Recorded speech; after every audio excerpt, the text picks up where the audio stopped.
ಎಲ್ರಿಗೂ ನಮಸ್ಕಾರ.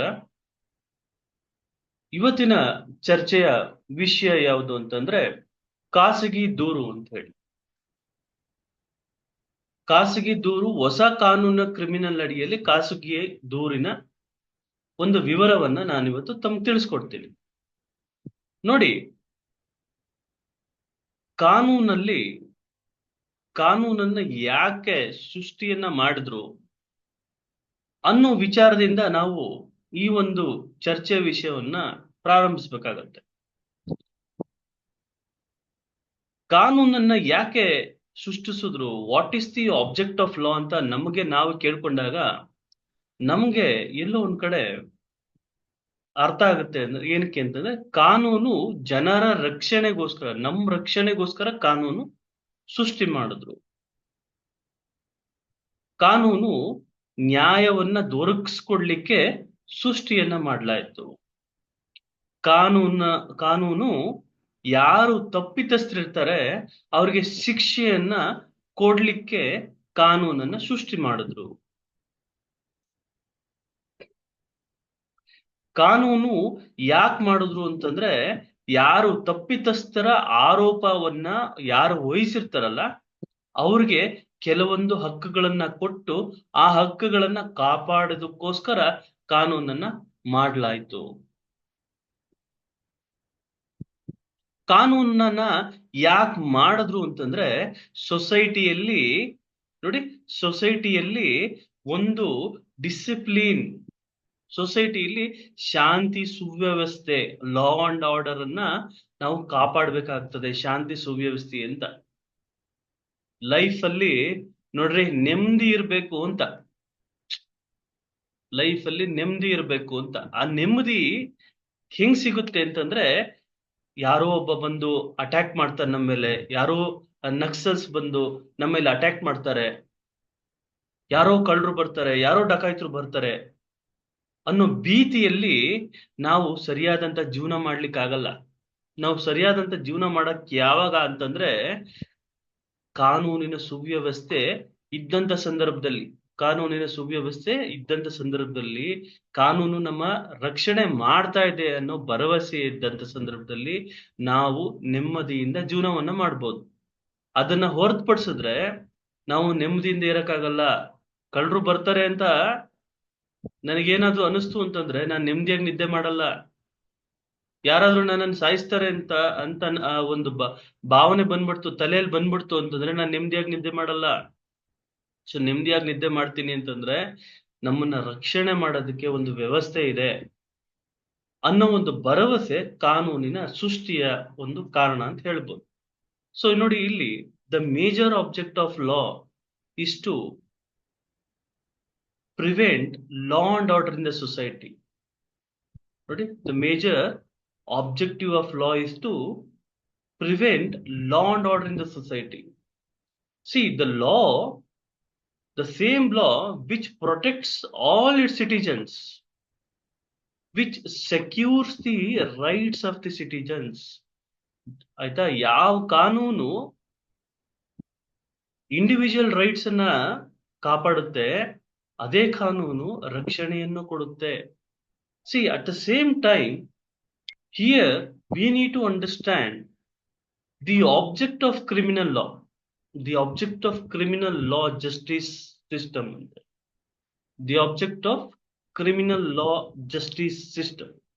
See, what is this objective of criminal law justice system anta ನೀವು ಕೇಳಿದಾಗ there are 6 objectives, 6 ರೀತಿಯಾದಂತಹ ಗುರಿಯನ್ನ ಈ ಕ್ರಿಮಿನಲ್ ನ್ಯಾಯಾಂಗ ವ್ಯವಸ್ಥೆ, ಕ್ರಿಮಿನಲ್ ನ್ಯಾಯ ಒಂದು ವಿಲೇವಾರಿ ಒಂದು ವ್ಯವಸ್ಥೆ ಅಳವಡಿಸ್ಕೊಂಡಿದೆ. ಯಾವುದು ಸರ್ ಅಂತಂದ್ರೆ ಮೊದಲನೇದಾಗಿ ಟು ಪ್ರಿವೆಂಟ್ ಕ್ರೈಮ್ ಅಂತ, ಕ್ರೈಮ್ ಅನ್ನ ತಡೆಗಟ್ಟುವಂಥದ್ದು. ಆಯ್ತಾ? ಎರಡನೇದು ಕ್ರೈಮ್ ಆಯ್ತು, ಸೊ ಕ್ರೈಮ್ ಇಂದ ರಕ್ಷಣೆ ಕೊಡೋದು, to protect from crime, to protect the individuals from the anti social behaviours ಅಂತ. ನೋಡಿ, to protect its citizens from anti social behaviours ಅಂತ. ಆಂಟಿ ಸೋಷಿಯಲ್ ಬಿಹೇವಿಯರ್ ಅಂತಂದ್ರೆ ಸಮಾಜಘಾತಕ ಶಕ್ತಿಗಳು, ಸಮಾಜಘಾತಕ ಒಂದು ವರ್ತನೆಗಳು ಆ ವರ್ತನೆಗಳನ್ನ ತಡೆಯುವಂಥದ್ದು. ರೈಲ್ವೆ ಏನು ಮೋಟರ್ ಸೈಕಲ್ ನಾನು ಹೈವೇ ನಲ್ಲಿ ಹೋಗ್ತಾ ಇದ್ರೆ ಒಬ್ರು ಹುಡುಗರು ಗಾಡಿಯನ್ನ ವೀಲಿಂಗ್ ಮಾಡ್ಕೊಂಡು ಹೋಗ್ತಾರೆ. ಆ ವೀಲಿಂಗ್ ಹೆಂಗ್ ಮಾಡ್ಕೊಂಡು ಹೋಗ್ತಾರೆ ಅಂತಂದ್ರೆ, ನಾನ್ ಕಾರ್ನ ಸುಮಾರು 60 ಕಿಲೋಮೀಟರ್ ಸ್ಪೀಡಲ್ಲಿ ಓಡಿಸ್ತಾ ಇರ್ತೀನಿ, ಹಿಂದಗಡೆಯಿಂದ ಮೋಟರ್ ಸೈಕಲ್ ಬಂದಂತವನು ಹಿಂಗ್ ಅಲ್ಲಾಡ್ತಾ ಇರ್ತಾನೆ. ಸೊ ತಕ್ಷಣ ನನಗೆ ಭಯ ಆಗುತ್ತೆ, ಎಲ್ಲಿ ನನ್ ಗಾಡಿ ಕೊಲೈಡ್ ಆಗುತ್ತೋ ಅಥವಾ ಅವರೇ ಬಿದ್ದೋಗ್ಬಿಡ್ತಾರೋ ಅನ್ನೋ ಭಯ ನನ್ನಲ್ಲಿ ಕಾಡುತ್ತೆ. ಸೊ ಸೊ ಈ ರೀತಿಯಾದಂತ ಸಂದರ್ಭದಲ್ಲಿ, to prevent crime, to protect citizen from anti social behaviour, social control ಅಂತ ಬಂದಾಗ law is the an agency for the social control. ಸಮಾಜವನ್ನ ಕಂಟ್ರೋಲ್, ಸುವ್ಯವಸ್ಥೆಯನ್ನ ಕಾಪಾಡುವ ನಿಟ್ಟಿನಲ್ಲಿ ಕಾನೂನು ಒಂದು ಏನು ಒಂದು ಅಂಗವಾಗಿ ಕೆಲಸ ಮಾಡ್ತಾ ಇರ್ತದೆ. So prevention of crime, protection from the external aggression ಅಂತೇಳಿ. Apart from that prevention, protection, punishment and rehabilitation. ನೋಡಿ, ಪನಿಷ್ಮೆಂಟ್ ಅಂಡ್ ರಿಹ್ಯಾಬಿಲಿಟೇಷನ್ ಕೇವಲ ಬರೀ ಪನಿಷ್ಮೆಂಟ್ ಕೊಡೋದಲ್ಲ, ರಿಹ್ಯಾಬ್ಗೆ ಮಾಡುವಂತದ್ದು. ನೀವು ಕೇಳಿರ್ಬೋದು ಡ್ರಗ್ ಅಡಿಕ್ಷನ್ ರಿಹ್ಯಾಬಿಲಿಟೇಷನ್ ಸೆಂಟರ್ಸ್ ಅಂತ, ಪುನರ್ವಸತಿ ಕೇಂದ್ರ ಅಂತ ಹೇಳಿ. ಸೊ ಆ ಒಂದು ಸಂದರ್ಭದಲ್ಲಿ ಹೊಸ ಕ್ರಿಮಿನಲ್ ಕಾನೂನು ಈ ರಿಹ್ಯಾಬಿಲಿಟೇಷನ್ ಕಾನ್ಸೆಪ್ಟ್ ಅನ್ನ ತಂದಿದೆ. ರಿಹ್ಯಾಬಿಲಿಟೇಷನ್ ಕಾನ್ಸೆಪ್ಟ್ ಅಂತಂದ್ರೆ ಏನು ಅಂತಂದ್ರೆ, ಆ ವ್ಯಕ್ತಿಯನ್ನ ಸರಿಪಡಿಸೋದು ಅಂತ. ಟು ಹೇಟ್ ದಿಸ್, ನೋಡಿ, hating the Sinner does not sounds good. So hating the sinner does not sound good. So instead of that, we need to correct the criminal, correct the person. We need to correct the person. So that is the major part of the criminal justice system. Hence, punishment, at the same time giving the punishment to a person who has committed a crime, and to correct the person. So hence rehabilitation. Punishment and rehabilitation is also one of the major objective of new criminal law. ಭಾರತೀಯ ನಾಗರಿಕ ಸುರಕ್ಷಾ ಸಮಿತಿಯ ಮುಖ್ಯ ಉದ್ದೇಶ ಏನು ಅಂತಂದ್ರೆ, ಬರೀ just punishment ಕೊಡೋದಲ್ಲ, ಅವನನ್ನ ಸರಿ ಮಾಡೋದು, ಕರೆಕ್ಷನ್ ಮಾಡುವಂಥದ್ದು. ಕರೆಕ್ಷನಲ್ ಸರ್ವಿಸಸ್ ಅಂತಾರೆ, ಪ್ರಿಸನ್ ಅಂತ ಅನ್ನಲ್ಲ ಇವತ್ತು, ಜೈಲ್ ಅಂತ ಅನ್ನೋಂಗಿಲ್ಲ, ಅದನ್ನ ಕರೆಕ್ಷನಲ್ ಸರ್ವಿಸಸ್ ಹೋಮ್ ಅಂತ ಕರಿಬೇಕು, ಪುನರ್ವಸತಿ ಕೇಂದ್ರಗಳು. ಸೊ ಇದು ಮೂರನೇ ಆಬ್ಜೆಕ್ಟಿವ್ ಆಯ್ತು. ನಾಲ್ಕನೇ ಆಬ್ಜೆಕ್ಟಿವ್ ಏನು ಅಂತಂದ್ರೆ, ಯಾವುದೇ ಒಂದು ಕಂಪ್ಲೇಂಟ್ ಆದಂತ ಸಂದರ್ಭದಲ್ಲಿ from that complaint the criminal law will set into motion ಅಂತ. ಒಂದು ಕ್ರಿಮಿನಲ್ ಕಾನೂನು ಒಂದು ಕಂಪ್ಲೇಂಟ್ ಕೊಟ್ಟಂತ ಸಂದರ್ಭದಲ್ಲಿ ಅದಕ್ಕೆ ಜೀವ ಬರುತ್ತೆ, ಅದು ಕೆಲಸ ಮಾಡಕ್ಕೆ ಶುರು ಮಾಡುತ್ತೆ. ಸೊ ಈ ನಿಟ್ಟಿನಲ್ಲಿ complaint acts as a major role in divergence or divulging the criminal law into motion. So hangagi, so illi the objective of the criminal law, one of the objective of criminal law is safeguarding the rights of accused person, thus at the same time safeguarding the rights of the victim. Nodi, safeguarding the rights of the victim as well as safeguarding the rights of the accused person, accused individuals ಅಂತ. ಸುಮ್ನೆ ಯಾರೋ ಒಬ್ಬನ ಮೇಲೆ ಆರೋಪ ಮಾಡಿದ ತಕ್ಷಣ ಪೊಲೀಸ್ನವರು ಏನೋ ಒಂದು FIR ಮಾಡಿದ್ರು, ಪೊಲೀಸ್ನವರು FIR ಮಾಡಿದ ತಕ್ಷಣ ಅವನಿಗೆ ಶಿಕ್ಷೆ ಆಗ್ಬಿಡ್ತು ಅಂತ ಅಲ್ಲ. The court will conducts a trial. The court will conduct a trial. ವಿಚಾರಣೆ ನಡೆಸುತ್ತೆ. ನೀನ್ ನನ್ನ ಹತ್ರ ಬಂದು ಯಾರೋ ಕಂಪ್ಲೇಂಟ್ ಕೊಟ್ರು, ಅನುಪಮ ಬಂದು ಕಂಪ್ಲೇಂಟ್ ಕೊಟ್ರು ಬಸವರಾಜ್ ಅವ್ರ ಮೇಲೆ, ನೋಡಿ ಸರ್ ಹಿಂಗ್ ಮಾಡಿದ್ದಾನೆ ಅಂತ. ಆ ಸಂದರ್ಭದಲ್ಲಿ ಹೌದೇನಮ್ಮ ಅಂತ ಅನ್ಬಿಟ್ಟು ನಾನು ಬಸವರಾಜ್ ಅವ್ರ ಮೇಲೆ ನಾನು ಕನ್ವಿಕ್ಷನ್ ಕೊಟ್ಬಿಟ್ರೆ ಅದು ತಪ್ಪಾಗುತ್ತೆ. ಅದಕ್ಕೋಸ್ಕರ ನಾನು ಏನ್ ಮಾಡ್ತೀನಿ ಅಂದ್ರೆ, ಬಸವರಾಜ್ ಅವ್ರಿಗೆ ನಾನೊಂದು ಸಮನ್ಸ್ ಅನ್ನ ಕಳಿಸ್ತೀನಿ. If the case or the complaint which states about the cognizable offense committed by the accused person, then warrant may be issued by the court. Warrant may be issued by the court. Instead of giving a notice or a summons, I may institute a warrant. I may issue a warrant against the accused person to come before the court. Thereafter, I will give an opportunity for Basavaraj to explain it. ನೋಡಿ, to Basavaraj to explain it. ಏನಾಯ್ತು ಹೇಳ್ರಿ ಅಂತ ಹೇಳಿ.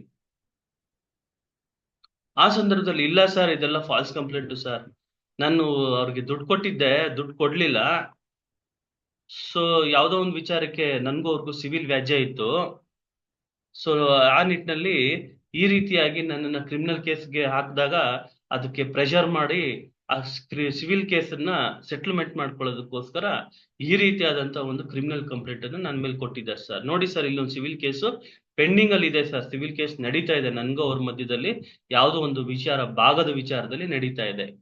So being a woman, ನೋಡಿ ಹೆಣ್ಣು ಆ ನಿಟ್ಟಿನಲ್ಲಿ she has taking an advantage, she is misusing the law for ulterior purpose. ನೋಡಿ, she is misusing the law which is meant to protect the rights of the woman. So that's kind of a right or a privilege is being misused, and she is abusing the process of law.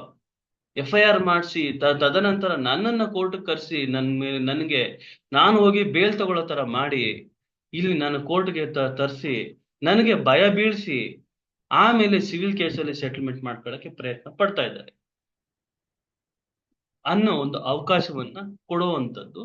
It's a kind of a fair opportunity or giving an opportunity to the accused person, versus that right is an accused right. So that right will be secured from what ಅಂತ ಪ್ರಶ್ನೆ ಕೇಳಿದಾಗ, law will protect the rights of the accused, at the same time rights of the victim ಅಂತ. Victim ಅಲ್ಲಿ conviction ಆಯ್ತು, ಆ ಸಂದರ್ಭದಲ್ಲಿ ಹೌದು ಈ ವ್ಯಕ್ತಿಯಿಂದ ಅಪರಾಧ ಆಯ್ತು, ನಮ್ಗೆ ತೊಂದರೆ ಆಯ್ತು ಅಂದಾಗ, ಸೊ ಆಸ್ ಪರ್ ಏನು ವಿಕ್ಟಿಮ್ ಕಾಂಪನ್ಸೇಷನ್ ಆಕ್ಟ್, ಆ ವಿಕ್ಟಿಮ್ಗೆ ಪರಿಹಾರವನ್ನ ನ್ಯಾಯಾಲಯ ಕೊಡಿಸುವಂಥದ್ದು. ಸೊ ಅದು ಸಹ ಕಾನೂನು ಕೆಲಸವನ್ನ ಮಾಡುತ್ತೆ, ಅದು ಒಂದು ಆಬ್ಜೆಕ್ಟಿವ್ ಆಯ್ತು. So prevention, protection and safe guarding the rights of the victim and safe guarding the rights of the accused person. So this is the objective. The other objective is to maintain law and order. Law and order maintain ಆಗಬೇಕು. ಯಾವುದೋ ಒಂದು ಬೃಹದಾಕಾರವಾಗಿ ಯಾವುದೋ ಒಂದು ದೊಡ್ಡ ಧಾರ್ಮಿಕವಾದಂತ ಒಂದು ಜಾತ್ರೆ ನಡೀತು, ಅಂತ ಸಂದರ್ಭದಲ್ಲಿ ಕೋಮುವಾದ ನಿಟ್ಟಿನಲ್ಲಿ ಏನಾದರೂ ಗಲಾಟೆಗಳು ಆಗ್ಬಿಡ್ತದೆ ಅನ್ನೋ ನಿಟ್ಟಿನಲ್ಲಿ ಕಾಪಾಡುವಂತ ಒಂದು ಕರ್ತವ್ಯ ರಾಜ್ಯಕ್ಕೆ ಇರುತ್ತೆ. ಆ ನಿಟ್ಟಿನಲ್ಲಿ ಕಾನೂನು ಸಹ ಅದಕ್ಕೆ ಪುಷ್ಟಿಯನ್ನ ಕೊಡುತ್ತೆ, ಕಾನೂನನ್ನ ಸುವ್ಯವಸ್ಥೆಯನ್ನ ಕಾಪಾಡುವಂಥದ್ದು ಇರ್ತದೆ. ಸೊ ಹಾಗಾಗಿ to maintain law and order is also one of the objective of criminal law. Apart from that, prevention, protection, safeguarding the rights of the victims, safeguarding the rights of the accused person, maintaining law and order, punishment and rehabilitation, and thereafter concept of fair trial, imbibing or exercising the fair trial. Criminal ಕಾನೂನಿನ ಮುಖ್ಯ ಉದ್ದೇಶ ಕೊನೆಯ ಹಂತದಲ್ಲಿ ಯಾವುದು ಅಂತಂದ್ರೆ, ಒಂದು ಸವಿಸ್ತಾರವಾಗಿ ಅಥವಾ ಫೇರ್ ಟ್ರಯಲ್ ಅಂತ ನಾವು ಕರಿತೀವಿ. ಅಂತಂದ್ರೆ ಫೇರ್ ಅಂತಂದ್ರೆ ಏನು? What is the concept of fairness? Fairness ಅಂತಂದ್ರೆ ಏನು? ಫೇರ್ ಟ್ರಯಲ್ ಅನ್ನ ಕಂಡಕ್ಟ್ ಮಾಡುವಂಥದ್ದು. That is the foremost objective of criminal law. Foremost objective of criminal law. What is this concept? Fairness is the golden thread. ನೋಡಿ, fairness is the golden thread of principle of natural justice ಅಂತ. Fairness is the golden thread of principle of natural justice ಅಂತ. So ಇಲ್ಲಿ ನಾವು private complaint ಬಗ್ಗೆ ಮಾತಾಡ್ತಾ ಇದ್ದು, ಈ private complaint ಆದಂತ ಸಂದರ್ಭದಲ್ಲಿ ಆ ಪ್ರೈವೇಟ್ ಕಂಪ್ಲೇಂಟ್ ಅನ್ನ ರಿಜಿಸ್ಟರ್ ಮಾಡ್ಬೇಕಾ, ಅಥವಾ ನೋಡಿ ಆ ಪ್ರೈವೇಟ್ ಕಂಪ್ಲೇಂಟ್ ಅನ್ನ ರಿಜಿಸ್ಟರ್ ಮಾಡ್ಬೇಕಾ, ಅಥವಾ ಬ್ಯಾಡ್ವಾ ಅಂತ ಹೇಳಿ ಅದನ್ನ ಡಿಸ್ಮಿಸ್ ಮಾಡ್ಬೇಕಾ, ಅಥವಾ ಇದು ಯಾವ್ದಾದ್ರು ಸುಳ್ಳು ಕಂಪ್ಲೇಂಟು ಅಂತ ಹೇಳಿ ಅದನ್ನ ರಿಜೆಕ್ಟ್ ಮಾಡ್ಬೇಕಾ ಅಂತ ಪ್ರಶ್ನೆಯನ್ನ ಉದ್ಭವ ಆದಂತ ಸಂದರ್ಭದಲ್ಲಿ, ಆವಾಗ ಈ ಏನು ನಾನು ಹೇಳದ್ನಲ್ಲ, ಕಾನೂನಿನ ಒಂದು ಆಬ್ಜೆಕ್ಟಿವ್ ಏನಿತ್ತಲ್ಲ, ಅವನಿಗೆ ಒಂದು ಆಪರ್ಚುನಿಟಿ ಕೊಡೋದು ಅಂತ ಹೇಳಿ, ಆ ಆಪರ್ಚುನಿಟಿಯನ್ನ ಕೊಡುವಂಥದ್ದು, ಅವನಿಗೆ ಕೊಟ್ಟಿ ಅವನಿಗೆ ನ್ಯಾಯವನ್ನ ಕೊಡುವಂಥದ್ದು. ನಾನು ಹೇಳ್ತಾ ಇದ್ದೆ ಅನುಪಮ ಮತ್ತು ಬಸವರಾಜ್ ಅಂತ ಹೇಳ್ತಾ ಇದ್ದೆ.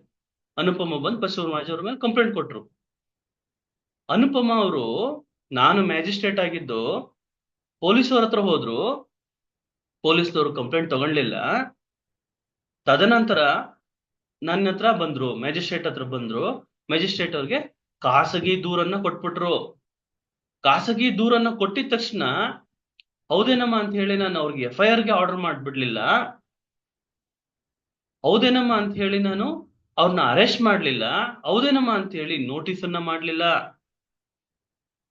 ಸೊ ನಾನೇನ್ ಮಾಡಿದೆ ಅಂತಂದ್ರೆ, ಆಸ್ ಅ ಮ್ಯಾಜಿಸ್ಟ್ರೇಟ್, ಅನುಪಮ್ ಅವರು ಬಂದು ನನ್ಗೆ ಅಪ್ರೋಚ್ ಮಾಡಿದಾಗ, ನೋಡಿ, the thing that you need to state the complaint, you need to state the complaint in such a way that you need to come to the box. ನೀವು ಆ ನ್ಯಾಯಾಲಯದ ಕಟ್ಟಕಡೆ, ಏನು ಆ ಕಟ್ಕಟೆ ಅಂತೀವಿ ನಾವು, ಡಾಕ್ ಅಂತೀವಿ, ಆ ಕಟ್ಟಕಟೆಯ ಡಾಕ್ ನಲ್ಲಿ ಬಂದು ನಿಂತುಕೊಂಡು, ನಾನು ಸತ್ಯವನ್ನೇ ಹೇಳುತ್ತೇನೆ, ಸತ್ಯವನ್ನಲ್ಲದೆ ಬೇರೆ ಏನು ಹೇಳುವುದಿಲ್ಲ, ನಾನು ಹೇಳುವುದೆಲ್ಲ ಸತ್ಯ ಅಂತ ನೀವು ಪ್ರಮಾಣವನ್ನ ಮಾಡಿ, ಪ್ರಮಾಣವನ್ನ ಸ್ವೀಕರಿಸಿ, ತದನಂತರ ಕಂಪ್ಲೇಂಟ್ ಅನ್ನ ನರೇಟ್ ಮಾಡ್ತೀರಲ್ಲ, ಕಂಪ್ಲೇಂಟ್ ಅನ್ನ ನರೇಟ್ ಮಾಡ್ತೀರಿ. ಸೊ ನಿಮ್ಮ ಒಂದು ಏನು ಕೇಸ್ ಇರ್ತದೆ, ಆ ನಿಟ್ಟಿನಲ್ಲಿ ಯಾರಾದ್ರೂ ಸಾಕ್ಷಿಗಳಿದ್ರೆ ಆ ಸಾಕ್ಷಿಗಳನ್ನು ಕರೆಸಿ, ಅವ್ರನ್ನೂ ಆ ಬಾಕ್ಸ್ ಅಲ್ಲಿ ನಿಲ್ಸಿ, ಅವ್ರಿಗೂ ಒಂದು ಪ್ರಮಾಣ ವಚನವನ್ನ ಕೊಟ್ಟಿ, ಅವ್ರ ಕಡೆಯಿಂದನೂ ಏನಾಯ್ತು ಅಂತ ಹೇಳಿ ಆ ಕಂಪ್ಲೇಂಟ್ ಅನ್ನ, ಆ ಒಂದು ಫ್ಯಾಕ್ಟ್ಸ್ ಆಫ್ ದಿಸ್ ಕೇಸ್ ಏನಿದೆ ಆ ನರೇಟ್ ಮಾಡಿಸೋದಲ್ಲ ಕೋರ್ಟ್ ಅಲ್ಲಿ, that amounts to a complaint. If the court thereupon receiving the complaint, you need to what give some evidences regarding with the alleged complaint. ನಿಮ್ದು ಏನು facts of the case ಏನಿರುತ್ತೆ ಅದಕ್ಕೆ ಯಾವ್ದಾದ್ರು ಪುಷ್ಟಿ ಆಗುವಂಥದ್ದು supporting evidence ಏನಾದ್ರು ಇದ್ರೆ evidence ಅನ್ನ ಕೊಡುವಂಥದ್ದು, ಸಾಕ್ಷಿಗಳೇನಿದ್ರೆ ಸಾಕ್ಷಿಗಳನ್ನು ಬಂದು ಪ್ರಮಾಣೀಕರಿಸುವಂಥದ್ದು. ಅದಾದ ನಂತರ ಏನ್ ಮಾಡುತ್ತೆ ಕೋರ್ಟು, ಅದು ಅದ್ರಲ್ಲಿ ಏನಾದ್ರೂ ನಿಜಾಂಶ ಇದೆ ಅಂತ ಕಂಡು ಬಂದಂತ ಸಂದರ್ಭದಲ್ಲಿ ಪ್ರೈಮ ಫೇಸೆ, ನೋಡಿ ಪ್ರೈಮ ಫೇಸೆ ಅಂತ ನಾವು ಕರಿತೀವಿ, prima ಫೇಸೆ.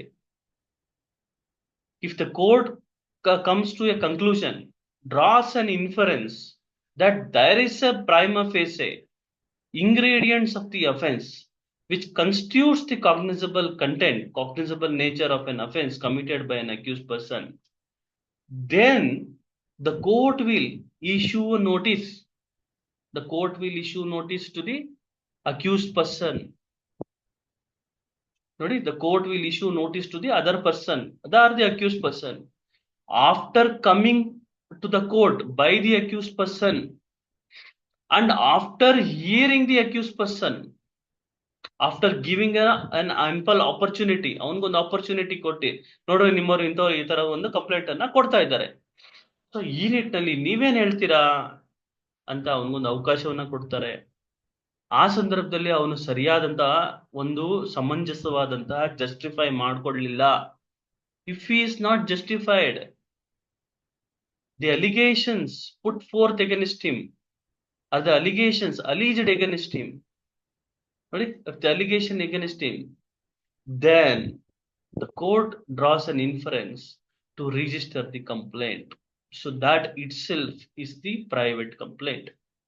So here, with respect to the complaint, with respect to the private complaint under new criminal laws, we need to understand in depth by going with the provisions. Provisions ಪ್ರಕಾರ ನಾವು ನೋಡ್ಬೇಕಾದ್ರೆ ನಾವು ಅರ್ಥ ಏನು, ಕಂಪ್ಲೇಂಟ್ ಅಂದ್ರೆ ಏನು ಅಂತ ಪ್ರಾರಂಭದ ಹಂತದಲ್ಲಿ ತಿಳ್ಕೋಬೇಕು. Thereafter the powers granted to a magistrate to entertain the private complaint under what section ಅಂತ. ಸೊ ಈ ಮುಂಚೆ ಸೆಕ್ಷನ್ 200 ಅಲ್ಲಿ ನಾವು PCR ಅಂತ ಫೈಲ್ ಮಾಡ್ತಾ ಇದ್ವಿ. ನಿಮ್ಗೆ ನಾನು ಜನರಲ್ ಆಗಿ ಹೇಳ್ತೀನಿ ಅರ್ಥ ಆಗ್ಲಿ ಅಂತ ಹೇಳಿ, ಯಾಕೆಂತಂದ್ರೆ ಇದು ಸಾರ್ವಜನಿಕವಾಗಿ ಎಲ್ರಿಗೂ ತಿಳ್ಕೊಳ್ಬೇಕಾಗಿರುವಂತದ್ದು. ಯಾವುದೋ ಒಂದು ಸಂದರ್ಭದಲ್ಲಿ ಪೊಲೀಸ್ ಸ್ಟೇಷನ್ಗೆ ಹೋದಂತ ಸಂದರ್ಭದಲ್ಲಿ ಪೊಲೀಸ್ನವರು ಕಂಪ್ಲೇಂಟ್ ರಿಜಿಸ್ಟರ್ ಮಾಡಕ್ ಬರಲ್ರಿ, ನೀವು ಒಂದ್ ಕೆಲಸ ಮಾಡಿ, ಇದನ್ನ ಡಿಸ್ಮಿಸ್ ಮಾಡ್ತೀನಿ, ನಾನು ತಗೊಳೋದಿಲ್ಲ. See there is no such ingredient available in your complaint which states about the cognizable offense ಏನು happened, a cognizable offense committed by an accused ಅಂತ ಹೇಳಿ ಪೊಲೀಸ್ ಆಫೀಸರ್ ರಿಜೆಕ್ಟ್ ಮಾಡ್ಬಿಡ್ತಾರೆ. ಸ್ಟೇಷನ್ಗೆ ಹೋದೆ, ನಾನು ಇಂಥವ್ರ ಮೇಲೆ ಕಂಪ್ಲೇಂಟ್ ಕೊಟ್ಟೆ, ಪೊಲೀಸ್ನವ್ರು ಯಾವ ಆಕ್ಷನ್ ತಗೊಂಡ್ಲಿಲ್ಲ. ಅವಾಗ ನಾನು ಏನ್ ಮಾಡೋದು ಸರ್ ಅಂತ ನೀವು ಪ್ರಶ್ನೆಯನ್ನ ಕೇಳಿದಾಗ, ನೋಡಿ ಅಂತ ಸಂದರ್ಭದಲ್ಲಿ ನೀವೇನ್ ಮಾಡ್ಬೋದು ಅಂತಂದ್ರೆ, ನೀವು ಹೋಗ್ಬಿಟ್ಟು ನೇರವಾಗಿ ಮ್ಯಾಜಿಸ್ಟ್ರೇಟ್ ಮುಂದೆ ಒಂದು ಕಂಪ್ಲೇಂಟ್ ಅನ್ನ ಕೊಡ್ಬೋದು. ಆ ಕಂಪ್ಲೇಂಟ್ ಅನ್ನ ನಾವ್ ಏನಂತ ಕರಿತೀವಿ ಅಂತಂದ್ರೆ ಖಾಸಗಿ ದೂರು ಅಂತ ನಾವು ಕರಿತೀವಿ, ಅಥವಾ ಪ್ರೈವೇಟ್ ಕಂಪ್ಲೇಂಟ್ ಅಂತ ಕರಿತೀವಿ. ಇವನ್ ಪ್ರೈವೇಟ್ ಕಂಪ್ಲೇಂಟ್ ಅಲ್ಲೂ ಸಹ ನೋಡಿ, ಇವನ್ ಪ್ರೈವೇಟ್ ಕಂಪ್ಲೇಂಟ್ ಅಲ್ಲೂ ಸಹ ಏನಾಗುತ್ತೆ ಅಂತಂದ್ರೆ ಅಲ್ಲೂ ಸಹ ಕೇಸನ್ನ ರಿಜಿಸ್ಟರ್ ಮಾಡ್ತಾರೆ. ಈ ಮ್ಯಾಜಿಸ್ಟ್ರೇಟ್ ಅವರೇ ಪೊಲೀಸ್ನವ್ರು ಏನು ಎನ್ಕ್ವೈರಿ ಮಾಡ್ತಿದ್ರು, ಏನು ಇನ್ವೆಸ್ಟಿಗೇಷನ್ ಮಾಡ್ತಾ ಇದ್ರು FIR ಆದ ನಂತರ, ಅದೇ ರೀತಿಯಾಗಿ ಅಲ್ಲೂ ಸಹ ವಿಚಾರಣೆಯನ್ನ ಮಾಡಿ ನಿಮ್ಗೆ ನ್ಯಾಯವನ್ನ ದೊರಕಿಸ್ಕೊಡ್ತಾರೆ. So it is an alternative kind of a remedy or relief which is available for a person or for a victim ಅಂತ ನಾನು ಹೇಳ್ತಾ ಇದ್ದೆ.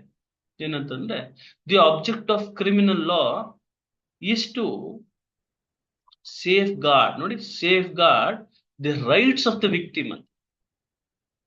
ಯಾರು ಬಾಧನೆಗೆ ಒಳಗಾಗಿರ್ತಾರೆ, ಆ ಬಾಧನೆಗೆ ಒಳಗಾಗಿರೋಂಥವ್ರು ಅಥವಾ ನೋವು ಅಂತ ಕರಿಬಹುದು ನಾವು, ಆ ಬಾಧನೆ ಅಂತ. ಅಥವಾ ಸೊ ಆ ನೋವಿಗೆ ಒಳಗಾಗಿರುವಂತವ್ರು ಅಗ್ರೀವ್ಡ್ ಪರ್ಸನ್ ಏನಿರ್ತಾರೆ ಅಥವಾ ವಿಕ್ಟಿಮ್ ಅಂತ ನಾವು ಕರಿಬಹುದು. ಆ ವಿಕ್ಟಿಮ್ ಏನಿರ್ತಾರಲ್ಲ ಅವರ ಒಂದು ರೈಟ್ಸ್, ಕಂಪ್ಲೇಂಟ್ ಅನ್ನ ನಾನು ಕಂಪ್ಲೇಂಟ್ ಕೊಟ್ಟಿದ ತಕ್ಷಣ ನಾನು ಯಾರನ್ನು ಕೇಳಲಿ, ನಾನು ಸೊ ನನ್ನ ಕಷ್ಟ ನಾನು ಯಾರು ಕೇಳ್ಕೊಳ್ಳಿ.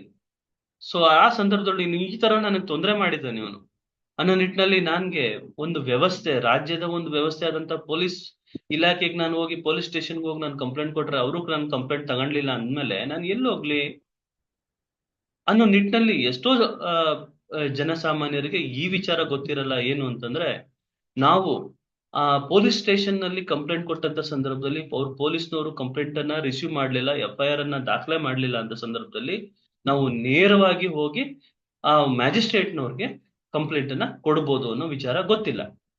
ಸೊ ಈ ನಿಟ್ಟಿನಲ್ಲಿ ಏನು ಖಾಸಗಿ ದೂರು ಅಥವಾ ಪ್ರೈವೇಟ್ ಕಂಪ್ಲೇಂಟ್ ಅನ್ನ ಸಹ ನಾವು ನೀಡಬಹುದು. ಈ ಪ್ರೈವೇಟ್ ಕಂಪ್ಲೇಂಟ್ ಅನ್ನ ನೀಡೋ ಸಂದರ್ಭದಲ್ಲಿ ಯಾವೆಲ್ಲ ಅಂಶಗಳನ್ನ ನಾವು ನೆನಪಲ್ಲಿ ಇಟ್ಕೊಬೇಕು, ಅದನ್ನ ನಾವು ಫಾಲೋ ಮಾಡ್ಬೇಕು ಅಂತ ನಾವು ಮನಗಂಡಂತ ಸಂದರ್ಭದಲ್ಲಿ ಸುಪ್ರೀಂ ಕೋರ್ಟ್ ಪ್ರಿಯಾಂಕಾ ಶ್ರೀವಾಸ್ತವ ಅನ್ನೋ ಒಂದು ಕೇಸ್ ನಲ್ಲಿ ಹೇಳುತ್ತೆ, ನೀವು ಖಾಸಗಿ ದೂರನ್ನ ಕೊಡುವಂತ ಸಂದರ್ಭದಲ್ಲಿ ಪ್ರಾರಂಭದ ಹಂತದಲ್ಲಿ ನೀವು ಸ್ಟೇಷನ್ಗೆ ಹೋಗ್ಲೇಬೇಕು. ನನ್ ಮನೆ ಮುಂದೆ ಕಸ ಬಿದ್ದಿತ್ತು, ನನ್ ಮನೆ ಮುಂದೆ ಪಾರ್ಕ್ ಚೆನ್ನಾಗಿಲ್ಲ, ಫುಲ್ ಎಲ್ಲ ಅದರಲ್ಲಿ ಗಿಡಗಳು ಬೆಳೆದಿದ್ದಾವೆ, ಆ ಸಂದರ್ಭದಲ್ಲಿ ನಾನು ಮೋದಿ ಅವ್ರಿಗೆ ಕಂಪ್ಲೇಂಟ್ ಮಾಡಕ್ ಆಗಲ್ಲ ಅಥವಾ ಪ್ರಧಾನ ಮಂತ್ರಿ ಅವ್ರಿಗೆ ಕಂಪ್ಲೇಂಟ್ ಮಾಡಕ್ ಆಗಲ್ಲ. ನಾನು ಆ ಒಂದು ಏರಿಯಾ ಯಾರು ಕಾರ್ಪೊರೇಟರ್ ಇರ್ತಾರೆ ಅವ್ರಿಗೆ ಮೊದಲು ಒಂದು ಇನ್ಫಾರ್ಮೇಶನ್ ಕೊಡ್ಬೇಕಾಗತ್ತೆ. ಆ ಕಾರ್ಪೊರೇಷನ್ ಸಂಬಂಧಪಟ್ಟಂತ ಅಧಿಕಾರಿಗಳಿಗೆ ಒಂದು ಲೆಟರ್ ಅನ್ನ ಕೊಡ್ಬೇಕಾಗತ್ತೆ, ಕರೆಸ್ಪಾಂಡೆನ್ಸ್ ಅನ್ನ ಮಾಡ್ಬೇಕಾಗತ್ತೆ. ನಾನು ಆ ಕರೆಸ್ಪಾಂಡೆನ್ಸ್ ನ ಮಾಡ್ದಲ್ಲಿ ಏಕಾಏಕಿ ಹೈಕೋರ್ಟ್ ಮೆಟ್ಲು ಅಂತದ್ದು, ಏಕಾಏಕಿ ಸುಪ್ರೀಂ ಕೋರ್ಟ್ ಮೆಟ್ಲು ಅಂತದ್ದು ಮಾಡೋ ಹಾಗಿಲ್ಲ. ಯಾಕೆ ಅಂತಂದ್ರೆ ಸಮಾಜದಲ್ಲಿ ಎಲ್ಲಾ ಒಂದು ವ್ಯವಸ್ಥೆಯನ್ನು ಸಹ ಒಂದು ಲೇಯರ್ ಆಗಿ ಡಿವೈಡ್ ಮಾಡ್ಕೊಂಡಿದೆ.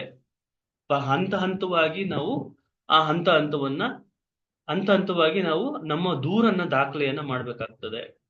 ಸೊ ಈ ನಿಟ್ಟಿನಲ್ಲಿ ನೇರವಾಗಿ ನಾವು ಮ್ಯಾಜಿಸ್ಟ್ರೇಟ್ ಹೋಗೋಕ್ಕಿಂತ ಮುಂಚೆ ನಾವು ಏನ್ ಮಾಡ್ಬೇಕು ಅಂತಂದ್ರೆ ಪೊಲೀಸ್ ಸ್ಟೇಷನ್ ಅನ್ನ ಪೊಲೀಸ್ ಅವರಿಗೆ ಅಪ್ರೋಚ್ ಮಾಡಬೇಕಾಗುತ್ತೆ. ಸೊ ಈ ನಿಟ್ಟಿನಲ್ಲಿ ಹೊಸ ಕಾನೂನಲ್ಲಿ ಏನು ಉಲ್ಲೇಖ ಇದೆ, ಹೊಸ ಕಾನೂನಲ್ಲೂ ಅದನ್ನೇ ಹೇಳುತ್ತಾ ಅಂತ ಎಲ್ಲ ನಾವು ನೋಡೋಣ. ನೋಡಿ ಇಲ್ಲಿ ಈ ನಿಟ್ಟಿನಲ್ಲಿ ನಾವು ಅರ್ಥ ಮಾಡ್ಕೊಬೇಕು, ಹೌದು ಪ್ರಾರಂಭದ ಹಂತದಲ್ಲಿ ಪೊಲೀಸ್ ಕಂಪ್ಲೇಂಟ್ ಅನ್ನ ಕೊಡ್ಬೇಕು. ಪೊಲೀಸ್ ಕಂಪ್ಲೇಂಟ್ ಅನ್ನ ನಾವು ಕೊಡ್ದಲೆ ಏಕಾಏಕಿ ನಾವು ಖಾಸಗಿ ದೂರನ್ನ ತಗೊಂಡು ಹೋಗ್ಬಿಟ್ಟು ಮ್ಯಾಜಿಸ್ಟ್ರೇಟ್ ಮೂವರ್ ಮುಂದೆ ನಾವು ಇಟ್ಬಿಟ್ಟಾಗ ನೀವು ಪೊಲೀಸ್ನವ್ರನ್ನ ಅಪ್ರೋಚ್ ಮಾಡಿದ್ರ ಅನ್ನೋ ಪ್ರಶ್ನೆ ಬರುತ್ತೆ. ನೀವು ಪೊಲೀಸ್ನವ್ರಿಗೆ ನೀವು ಪೊಲೀಸ್ ಸ್ಟೇಷನ್ ಅಲ್ಲಿ ಕಂಪ್ಲೇಂಟ್ ಕೊಟ್ರ, whether they have refused to register your complaint ಅಂತ ಮ್ಯಾಜಿಸ್ಟ್ರೇಟ್ನವರು ಪ್ರಶ್ನೆಯನ್ನ ಕೇಳ್ತಾರೆ. ಆ ಸಂದರ್ಭದಲ್ಲಿ you need to say yes, I had approached the nearby as the jurisdictional police station for my grievances, which the concerned police officer or the concerned police station has refused to register my complaint. Hence, without any other alternative, I am approaching this honorable court to register my complaint as my private complaint. By that time, the court says that ಆಯ್ತ್ರಿ ನಿಮ್ಮ complaint ನ ತಗೊಂತೀನಿ. ನಿಮ್ಮ complaint ಜೊತೆಗೆ whether you had produced an affidavit. ನೋಡ್ರಿ, ನೀವು complaint ಅನ್ನ ಕೊಟ್ಟಿದ್ದೀರಾ. ಸ್ವಾಮಿ ಹೌದು, ನಾನು ಕಂಪ್ಲೇಂಟ್ ಅನ್ನ ಕೊಟ್ಟಿದ್ದೀನಿ, ಪೊಲೀಸ್ನವರು ತಿರಸ್ಕರಿಸಿದ್ದಾರೆ. The police had refused to register the complaint. See here, I had even sent this complaint through post. RPAD ಮಾಡಿದ್ದೀನಿ, registered post acknowledgement due. RPAD ಮಾಡಿದ್ದೀನಿ ಕಂಪ್ಲೇಂಟ್ ಅನ್ನ. ಬಂದಿದೆ ಕಂಪ್ಲೇಂಟ್ ನೋಡಿ. So this is the postal receipt, this is the acknowledgement, this is the acknowledgement, this is the receipt. See here, apart from that, I am executing an affidavit, along with the complaint, which supports my contention, my claim that there is a grievance which I had suffered. There is a grievance which I had suffered and I am seeking justice. ನೋಡಿ, I am seeking justice. ನನಗೆ ನ್ಯಾಯವನ್ನ ದೊರಕಿಸ್ಕೊಡಿ ಸ್ವಾಮಿ. ಪೊಲೀಸರ ಕಡೆ ನನಗೆ ನ್ಯಾಯ ಸಿಗ್ಲಿಲ್ಲ, ಅದಕ್ಕೋಸ್ಕರ ನ್ಯಾಯಾಲಯಕ್ಕೆ ನಾನು ಬಂದಿದ್ದೀನಿ, ಖಾಸಗಿ ದೂರನ್ನ ತಗೊಂಡು ಬಂದಿದ್ದೀನಿ ಅಂದಾಗ ಖಾಸಗಿ ಕೋರ್ಟ್ನವ್ರು ಕೇಳುವಂಥದ್ದು, ನೀವು ಪೊಲೀಸ್ ಸ್ಟೇಷನ್ಗೆ ಹೋಗಿದ್ರಾ, ಅಲ್ಲಿ ಕಂಪ್ಲೇಂಟ್ ಕೊಟ್ಟಿದ್ರಾ? ನೋಡಿ, ಯಾಕೆಂದ್ರೆ ಸುಪ್ರೀಂ ಕೋರ್ಟ್ನವ್ರು ಹೇಳಿದ್ದಾರೆ, ಸೊ ಯಾವುದು ನಾವು ಒಂದು ಸಮಾಜದಲ್ಲಿ ಒಂದು ವ್ಯವಸ್ಥೆ ಅಡಿಯಲ್ಲಿ ಯಾವ ಒಂದು ಏಜೆನ್ಸಿಯನ್ನ ನಾವು ಮಾಡಿದ್ದು, ಪೊಲೀಸ್ ಅನ್ನೋ ಒಂದು ವ್ಯವಸ್ಥೆಯನ್ನ ಮಾಡಿದ್ದು, ಕಲ್ಪಿಸಿದ್ದು, ಆ ಒಂದು ಪೊಲೀಸ್ ವ್ಯವಸ್ಥೆ ಮಾಡಿದ್ದು ಅಲ್ಲಿ ನೀವು ಅಪ್ರೋಚ್ ಮಾಡಿದ್ರ, whether you have exhausted remedy, primary remedy which is made for the benefit of the public, whether you had sought that remedy before approaching the court. Yes, ಎಲ್ಲಾ ಕಡೆ ನಾನು ಸುತ್ತ ಬಂದಿದ್ದೀನಿ, ಈ ಟೇಬಲ್ ಇಂದ ಆ ಟೇಬಲ್, ಆ ಟೇಬಲ್ ಇಂದ ಈ ಟೇಬಲ್, ಎಲ್ಲಾ ಟೇಬಲ್ ಸುತ್ತ ಬಂದಿದ್ದೀನಿ, ಎಲ್ಲೂ ನನಗೆ ನ್ಯಾಯ ಸಿಗ್ಲಿಲ್ಲ, ಕೊನೆದಾಗಿ ತಮ್ಮ ಹತ್ರ ಬಂದಿದ್ದೀನಿ ಅನ್ನೋದನ್ನ ಖಾತ್ರಿ ಮಾಡ್ಬೇಕು. ಆಯ್ತು, ನಾನು ಹೇಳ್ತಾ ಇರೋದು ಕರೆಕ್ಟ್, ನಾನು ಹೇಳ್ತಾ ಇರೋದು ಸತ್ಯ, ಅದು ಸುಳ್ಳಿದ್ರೆ ನನ್ನ ಮೇಲೆ ನೀವು ಕ್ರಮ ತಗೊಳ್ಳಿ. ನಾನು ಒಂದು ಪ್ರಮಾಣ ಪತ್ರ ಅದ್ರ ಜೊತೆ ಸಲ್ಲಿಸ್ತೀನಿ. ಪ್ರಮಾಣ ಪತ್ರ ಸಲ್ಲಿಸ್ಬೇಕಾ ಕಾನೂನಡಿಯಲ್ಲಿ? ಹೌದು, ಪ್ರಮಾಣ ಪತ್ರ ಸಲ್ಲಿಸ್ಬೇಕು. ಜೊತೆಗೆ ನಿಮ್ಮ ಕಂಪ್ಲೇಂಟ್ ಜೊತೆ ನಿಮ್ಮ ಒಂದು ಅಫಿಡವಿಟ್ ಇರಬೇಕು, ಅಲಾಂಗ್ ವಿತ್ ಡಾಕ್ಯುಮೆಂಟ್ಸ್ ಇರಬೇಕು. ಅದಕ್ಕಿಂತ ಮುಂಚೆ ಒಂದು ಪೊಲೀಸ್ ಕಂಪ್ಲೇಂಟ್ ಕೊಟ್ಟಿರ್ಬೇಕು. ಆ ಕಂಪ್ಲೇಂಟ್ ನೀವು ನೇರವಾಗಾದ್ರೂ ಕೊಟ್ಟು ಅಕ್ನಾಲೆಜ್ಮೆಂಟ್ ಆದ್ರೂ ತಂದಿರ್ಬೇಕು, ಇಲ್ಲ ಅಂತಂದ್ರೆ ಪೋಸ್ಟ್ ಮುಖಿ ಏನಾದ್ರೂ ಮಾಡಿರ್ಬೇಕು, RPAD ಏನಾದ್ರೂ ಮಾಡಿರ್ಬೇಕು. ಯಾಕೆ ಸರ್ RPAD ಆದ್ರೂ ಮಾಡಿರ್ಬೇಕು? ಇಲ್ಲ ಅಂತಂದ್ರೆ ಇವರು ಪೊಲೀಸ್ ಸ್ಟೇಷನ್ ಹೋಗ್ದಲೆ ನೇರವಾಗಿ ಇವರು ನ್ಯಾಯಾಲಯಕ್ಕೆ ಬಂದಿದ್ದಾರೆ. ಸೊ ಇವ್ರಿಗೆ ಕೊಟ್ಟಿರೋಂತ ಒಂದು ಅವಕಾಶವನ್ನ ಕಳ್ಕೊಂಡಿದ್ದಾರೆ. ಸೊ ಆ ಅವಕಾಶನ ಉಪಯೋಗಿಸ್ಕೊಂಡಿಲ್ಲ. ಸೊ ಹಂಗಾಗಿ ಅದು ಕೋರ್ಟ್ ರಿಜೆಕ್ಟ್ ಮಾಡುವಂತದ್ದು ಇರ್ತದೆ. ಸೊ ಪ್ರಿಯಾಂಕಾ ಶ್ರೀವಾಸ್ತವ ಅಂತ ಹೇಳಿ ಒಂದು ಲ್ಯಾಂಡ್ ಮಾರ್ಕ್ ಜಡ್ಜ್ಮೆಂಟ್ ಅಲ್ಲಿ ಸುಪ್ರೀಂ ಕೋರ್ಟ್ನವರು ಹೇಳಿದ್ದಾರೆ. ಏನು ಅಂತಂದ್ರೆ, ನೀವು ಖಾಸಗಿ ದೂರನ್ನ ಕೊಡುವಂತ ಸಂದರ್ಭದಲ್ಲಿ ಮೊದಲು ಪೊಲೀಸ್ ಸ್ಟೇಷನ್ ಅಲ್ಲಿ ಕಂಪ್ಲೇಂಟ್ ಅನ್ನ ಕೊಟ್ಟಿರ್ಬೇಕು. ಅಟ್ಲೀಸ್ಟ್ ಅಲ್ಲಿ ಕಂಪ್ಲೇಂಟ್ ಅನ್ನ ನೀವು ಬೈ ಹ್ಯಾಂಡ್ ಅನ್ನ ಕೊಟ್ಟಿರ್ಬೇಕು, ಅಥವಾ ಪೋಸ್ಟ್ ಮುಖೇನ RPAD ಆದ್ರೂ ಮಾಡಿರ್ಬೇಕು. ಅದರದ್ದು ಲಗತ್ಸ್ಬೇಕು. ಲಗತ್ಸ ಜೊತೆಗೇನೆ ನಿಮ್ಮ ಕಂಪ್ಲೇಂಟ್ ಜೊತೆಗೇನೆ ಒಂದು ಅಫಿಡವಿಟ್ ಅನ್ನು ಸಹ ಕೊಡ್ಬೇಕು. ತದನಂತರ ನೀವು ಕೇಸ್ ಅನ್ನ ಎಕ್ಸ್ಪ್ಲೈನ್ ಮಾಡ್ಬೇಕು ಕೋರ್ಟ್ಗೆ. The court will hear the case, the court will hear the complaint. So ಈ ಮುಂಚೆ ಹಳೆ ಕಾನೂನಲ್ಲಿ ಏನಾಗ್ತಾ ಇತ್ತು ಅಂತಂದ್ರೆ ಸೆಕ್ಷನ್ 200 CRPC ಅಲ್ಲಿ PCR ಕಂಪ್ಲೇಂಟ್ ಅನ್ನ ಏನು ಆ ಒಂದು ಕಂಪ್ಲೇಂಟ್ ಫ್ಯಾಕ್ಟ್ಸ್ ಅನ್ನ ನರೇಟ್ ಮಾಡ್ಬಿಟ್ಟು ಕಂಪ್ಲೇಂಟ್ ಅನ್ನ ಹಾಕ್ಬಿಡೋರು.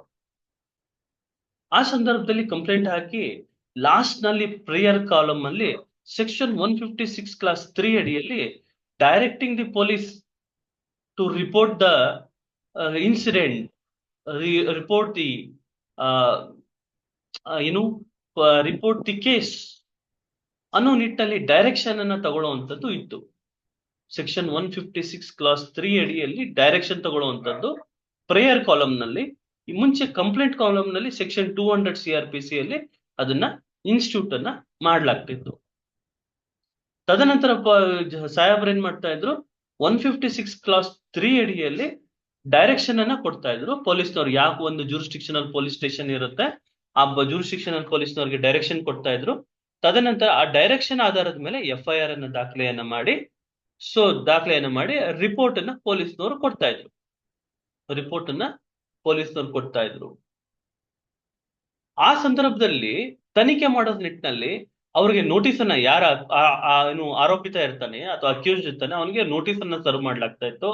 ಅವನ್ ಬಂದು ಆ ಪೊಲೀಸ್ನವ್ರಿಗೆ ಅಲ್ಲಿ ಭಯ ಬಿದ್ದು ಪೊಲೀಸ್ನವ್ರಿಗೆ ಏನು ನಿಜಾಂಶವನ್ನ ತಿಳಿಸುವಂತದ್ದು, ಅದು ಹಿಂಗಾಯ್ತು ಅಂತ ಹೇಳುವಂತದ್ದು ಮಾಡಿ ಅದರಲ್ಲಿ ಸತ್ಯ ಇತ್ತು ಒಂದು ಸಂದರ್ಭದಲ್ಲಿ ಚಾರ್ಜ್ ಶೀಟ್ ಅನ್ನ ಹಾಕೋರು. ಸೊ ಒಂದ್ ವೇಳೆ ಏನಾದ್ರು ಸುಳ್ಳಿತ್ತು, ಅದ್ರಲ್ಲಿ ಯಾವುದೇ ತರ ಉರುಳಿಲ್ಲ, ಕೇಸ್ನಲ್ಲಿ ಉರುಳಿಲ್ಲ, ಸತ್ಯಾಂಶತೆ ಇಲ್ಲ ಅನ್ನೋ ಸಂದರ್ಭ ಬಂದಾಗ ಪೊಲೀಸ್ನವರು ಆ ಒಂದು ಬಿ ರಿಪೋರ್ಟ್ ಅನ್ನ ಫೈಲ್ ಮಾಡೋರು. ಬಿ ರಿಪೋರ್ಟ್ ಅನ್ನ ಹಾಕಿ ಇದರಲ್ಲಿ ಯಾವುದೇ ರೀತಿಯಾದಂತ ಸತ್ಯಾಂಶ ಇರೋದಿಲ್ಲ, ಇದು ಸುಳ್ಳು ಕಂಪ್ಲೇಂಟು, ಆ ನಿಟ್ಟಿನಲ್ಲಿ ಸ್ಕ್ರೀನಿಂಗ್ ಮಾಡುವಂಥದ್ದು. ನೋಡಿ, ಸ್ಕ್ರೀನಿಂಗ್ ಪ್ರೋಸೆಸ್ ಅಂತ ಹೇಳಿ ಯಾವುದೇ ಒಂದು ಕಾಯಿಲೆಯನ್ನ ಈ ವ್ಯಕ್ತಿ ಈ ಕಾಯಿಲೆಯಿಂದ ನರಳುತ್ತಾ ಇದ್ದಾನೆ ಅನ್ನೋದಕ್ಕಿಂತ ಮುಂಚೆ ಆ ವ್ಯಕ್ತಿಯನ್ನ ಸ್ಕ್ರೀನಿಂಗ್ಗೆ ಒಳಪಡಿಸುವಂಥದ್ದು. ಕೆಲವೊಂದು ಡಯಾಗ್ನೈಸ್ ಮಾಡುವಂಥದ್ದು. ಹೋಗು ಎಕ್ಸ್ರೇನ ಮಾಡಿಸಿ, ಹೋಗಿ ನೀವು ಬ್ಲಡ್ ಅನ್ನ ಒಂದು ಟೆಸ್ಟ್ ಅನ್ನ ಮಾಡಿ, ಕಿಡ್ನಿ ಲಿವರ್ ಫಂಕ್ಷನ್ ಟೆಸ್ಟ್ ಮಾಡಿ ಅಂತ ಹೇಳಿ ಡಯಾಗ್ನೈಸ್ಗೆ ಒಳಪಡಿಸಿ ತದನಂತರ ಖಾತ್ರಿಯನ್ನ ಮಾಡಿಕೊಂಡು ಆ ಒಂದು ರೋಗಕ್ಕೆ ಟ್ರೀಟ್ಮೆಂಟ್ ಕೊಡುವಂಥದ್ದು. ಸೊ ಅದೇ ನಿಟ್ಟಿನಲ್ಲಿ ಸ್ಕ್ರೀನಿಂಗ್ ಮಾಡುವಂತ ಕೆಲಸವನ್ನ ಪೊಲೀಸ್ನವರಿಗೆ ವಹಿಸಲಾಗ್ತಾ ಇತ್ತು. ಪೊಲೀಸ್ನವರು ಸ್ಕ್ರೀನಿಂಗ್ ಮಾಡ್ತಾರೆ. ಸೊ ಈ ಕಂಪ್ಲೇಂಟ್ ನಲ್ಲಿ ಹುರುಳಿದ್ಯಾ ಇಲ್ವಾ, ಸತ್ಯ ಇದೆಯಾ ಅಥವಾ ಸುಳ್ಳಿದ್ಯಾ, ಅಥವಾ ಇದು ನಿಜಾಂಶನ ಸುಳ್ಳ ಅನ್ನೋ ನಿಟ್ಟಿನಲ್ಲಿ ಪೊಲೀಸ್ನವ್ರು ಬಂದು ರಿಪೋರ್ಟ್ ಹಾಕೋದು. ಸುಳ್ಳಿದ್ದು ಅಂತ ಸಂದರ್ಭದಲ್ಲಿ ಬಿ ರಿಪೋರ್ಟ್ ಹಾಕಿ, ಸೊ ಆ ಬಿ ರಿಪೋರ್ಟ್ ಮೇಲೆ ನೀವೇನಾದ್ರೂ ಪ್ರೊಟೆಸ್ಟ್ ಮಾಡೋದಿದ್ರೆ ಪ್ರೊಟೆಸ್ಟ್ ಮಾಡಿ ಅಂತ ಹೇಳುವಂಥದ್ದು.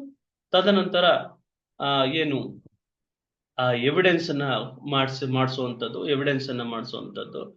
ಅವ್ರ ಬಾಕ್ಸ್ ನಲ್ಲಿ ಬಂದು ಕಂಪ್ಲೇನೆಂಟ್ ಎವಿಡೆನ್ಸ್ ಅನ್ನ ಕೊಟ್ಟು ಅಥವಾ ಸಾಕ್ಷಿಗಳನ್ನ ಕರ್ಕೊಂಡ್ಬಂದು ಎವಿಡೆನ್ಸ್ ಅನ್ನ ಮಾಡಿಸ್ತಾ ಇದ್ರು. ತದನಂತರ ನೋಟಿಸ್ ಅನ್ನ ಸರ್ವ್ ಮಾಡುವಂಥದ್ದು, ಅಕ್ಯೂಸ್ಗೆ ನೋಟಿಸ್ ಅನ್ನ ಸರ್ವ್ ಮಾಡುವಂಥದ್ದು. ಸೊ ಅಕ್ಯೂಸ್ಡ್ ಬಂದು ಸೊ ಏನು ಇಲ್ಲಿ FIR ರಿಜಿಸ್ಟರ್ ಆಗ್ತಾ ಇತ್ತು, ಡೈರೆಕ್ಷನ್ ತೆಗಿತಾ ಇದ್ರು. ಸೊ ಆ ಸಂದರ್ಭದಲ್ಲಿ ಏನು ಆ ಕಂಪ್ಲೇಂಟ್ ಅನ್ನ ರಿಜಿಸ್ಟರ್ ಮಾಡ್ಬಿಡ್ತಿದ್ರು ಈ ಮುಂಚೆ ಹಳೆ ಕಾನೂನಲ್ಲಿ. ಆದರೆ ಹೊಸ ಕಾನೂನಿನ ಅಡಿಯಲ್ಲಿ ನೋಡಿ, ಕಾಗ್ನಿಸೆನ್ಸ್ ಅಂತ ಬಂದಾಗ ಕೋರ್ಟಿನ ನೋಟಿಸ್, ಫಾರ್ಮಲ್ ನೋಟಿಸ್, ಕೋರ್ಟಿನ ಒಂದು cognisance taking notice of the case, ಆ ಕೇಸಿನ ಟ್ರಯಲ್ಗೆ ಒಳಪಡಿಸುವಂತ ಸಂದರ್ಭದಲ್ಲಿ ಈಗ ಹೊಸ ಕಾನೂನಲ್ಲಿ ಏನಾಗಿದೆ ಅಂತಂದ್ರೆ, ಹೊಸ ಕ್ರಿಮಿನಲ್ ಕಾನೂನಿನಲ್ಲಿ ಖಾಸಗಿ ದೂರನ್ನ ದಾಖಲಿಸ್ಬೇಕಾದ್ರೆ ಆ ದಾಖಲಿಸುವ ನಿಟ್ಟಿನಲ್ಲಿ ಸ್ಕ್ರೀನಿಂಗ್ ಮಾಡೋ ಟೈಮಲ್ಲಿ ಆ ಆರೋಪಿತ ಏನಿರ್ತಾನಲ್ಲ ಅವನಿಗೂ ಒಂದು ಮುಕ್ತವಾದ ಅಂತ ಅವಕಾಶವನ್ನ ಕೊಡುವಂಥದ್ದು. ಈ ಮುಂಚೆ ಮೊದಲು ದಾಖಲಿಸ್ಬಿಟ್ಟು ಅವನ ಮೇಲೆ ದಾಖಲಿಸಿ ಏನು FIR ಅನ್ನ ದಾಖಲಿಸಿ ಕಾಗ್ನಿಸೆನ್ಸ್ ಅನ್ನ ತಗೊಂಡು, ಕೋರ್ಟ್ನವ್ರ ಕಾಗ್ನಿಸೆನ್ಸ್ ಅನ್ನ ತಗೊಂಡು ತದನಂತರ ಅವನಿಗೆ ಅವಕಾಶವನ್ನ ಕೊಡ್ತಾ ಇದ್ರು. ಅವನು ಇದು ಸುಳ್ಳು ಕಂಪ್ಲೇಂಟು ಅಥವಾ ಇದು ಫಾಲ್ಸ್ FIR ಅಂತ ಹೇಳಿ ಅದ್ರ ಮೇಲೆ ಹೋಗಿ ಹೈಕೋರ್ಟ್ ನಲ್ಲಿ ಕ್ವಾಶ್ಗೆ ಹಾಕೊಳ್ಳುವಂಥದ್ದು ಎಲ್ಲ ಮಾಡ್ತಿದ್ದ, ಅಥವಾ ರಿವಿಷನ್ ಪಿಟಿಷನ್ ಹಾಕೊಂಡು ಅದನ್ನ ಚಾಲೆಂಜ್ ಮಾಡ್ತಾ ಇದ್ದ FIR ಅನ್ನು. ಮತ್ತು ಅಥವಾ ಟ್ರಯಲ್ ಅಲ್ಲಿ ಬಂದು ಡಿಫೆಂಡ್ ಮಾಡ್ಕೊಳ್ಳೋ ಲಾಯರ್ ಅನ್ನ ಇಟ್ಟು, ಅದು it takes lot of time. Trial ಅಂತ ಬಂದಾಗ ತುಂಬಾ ಟೈಮ್ ತಗೊಳುತ್ತೆ. ಯಾಕೆಂದ್ರೆ ನಾನು ಒಬ್ಬಂದೇ ಕೇಸ್ ಅಲ್ಲ, ಇಷ್ಟು ಸಾವಿರ ಜನಸಂಖ್ಯೆಯಲ್ಲಿ, ಇಷ್ಟು ಲಕ್ಷ ಜನಸಂಖ್ಯೆಯಲ್ಲಿ ನನ್ನ ಟರ್ಮ್ ಬರ್ಬೇಕು ಅಂತಂದ್ರೆ ನಾನು I need to wait for a month. And this is an adversary system. Adversary system completes, constitutes a lot of procedures. ಒಂದ್ ಸಣ್ಣ ಆಧಾರ್ ಕಾರ್ಡ್ ತಗೊಬೇಕು ಅಂದ್ರೆ ಅದಕ್ಕೆ ಪ್ರೊಸೀಜರ್ ಇರುತ್ತೆ. ಒಂದ್ ಸಣ್ಣ ಪಾನ್ ಕಾರ್ಡ್ ತಗೊಬೇಕು ಅಂದ್ರೆ ಅಪ್ಲಿಕೇಶನ್ ಫಿಲ್ ಮಾಡ್ಬೇಕು, ನಾನು ಅದು ಅರ್ಜಿ ಹಾಕ್ಬೇಕು, ಅರ್ಜಿ ಅದು ಇನ್ನೊಬ್ರ ಹತ್ರ ಹೋಗುತ್ತೆ, ಅಲ್ಲಿ ಅಪ್ರೂವ್ ಆಗುತ್ತೆ. ತದನಂತರ again issuance of my pan card, it takes time. ಅಂತ ಸಣ್ಣ ಆಧಾರ್ ಕಾರ್ಡು, ಅಂತ ಸಣ್ಣ ಪಾನ್ ಕಾರ್ಡ್ ನಲ್ಲೇ ಅಷ್ಟೊಂದು ಟೈಮ್ ತಗೊಳೋದ್ರೆ ಒಂದು ವ್ಯವಸ್ಥೆಯಲ್ಲಿ ನಾನು ನ್ಯಾಯ ತಗೋಬೇಕು ಅಂತಂದ್ರೆ ಎಷ್ಟು ತರ ಪ್ರೊಸೀಜರ್ಗಳನ್ನ ಫಾಲೋ ಮಾಡ್ಬೇಕಾಗತ್ತೆ. ಸೊ ಈ ನಿಟ್ಟಿನಲ್ಲಿ ಖಾಸಗಿ ದೂರಿಂದ ತೊಂದರೆ ಆಗ್ತಾ ಇತ್ತು ಈ ಮುಂಚೆ. ಅವನ್ ಬಂದು ಕಂಟೆಸ್ಟ್ ಮಾಡಿ, ಅವನ್ ಬಂದು ಡಿಫೆಂಡ್ ಮಾಡ್ಕೊಂಡು, ಅವನ್ ಪರ ಲಾಯರ್ ಇಟ್ಟು ಇಲ್ಲ ನನ್ ತಪ್ಪಿಲ್ಲ ಅಂತ ಹೇಳಿ ವಿಚಾರಣೆ ನಡೆದು ಅದೊಂದ್ 3-4 ವರ್ಷ 5 ವರ್ಷ ಆಗಿ ತದನಂತರ ಅದ್ ಕೇಸು ಡಿಸ್ಮಿಸ್ ಆಗುವಂಥದ್ದು.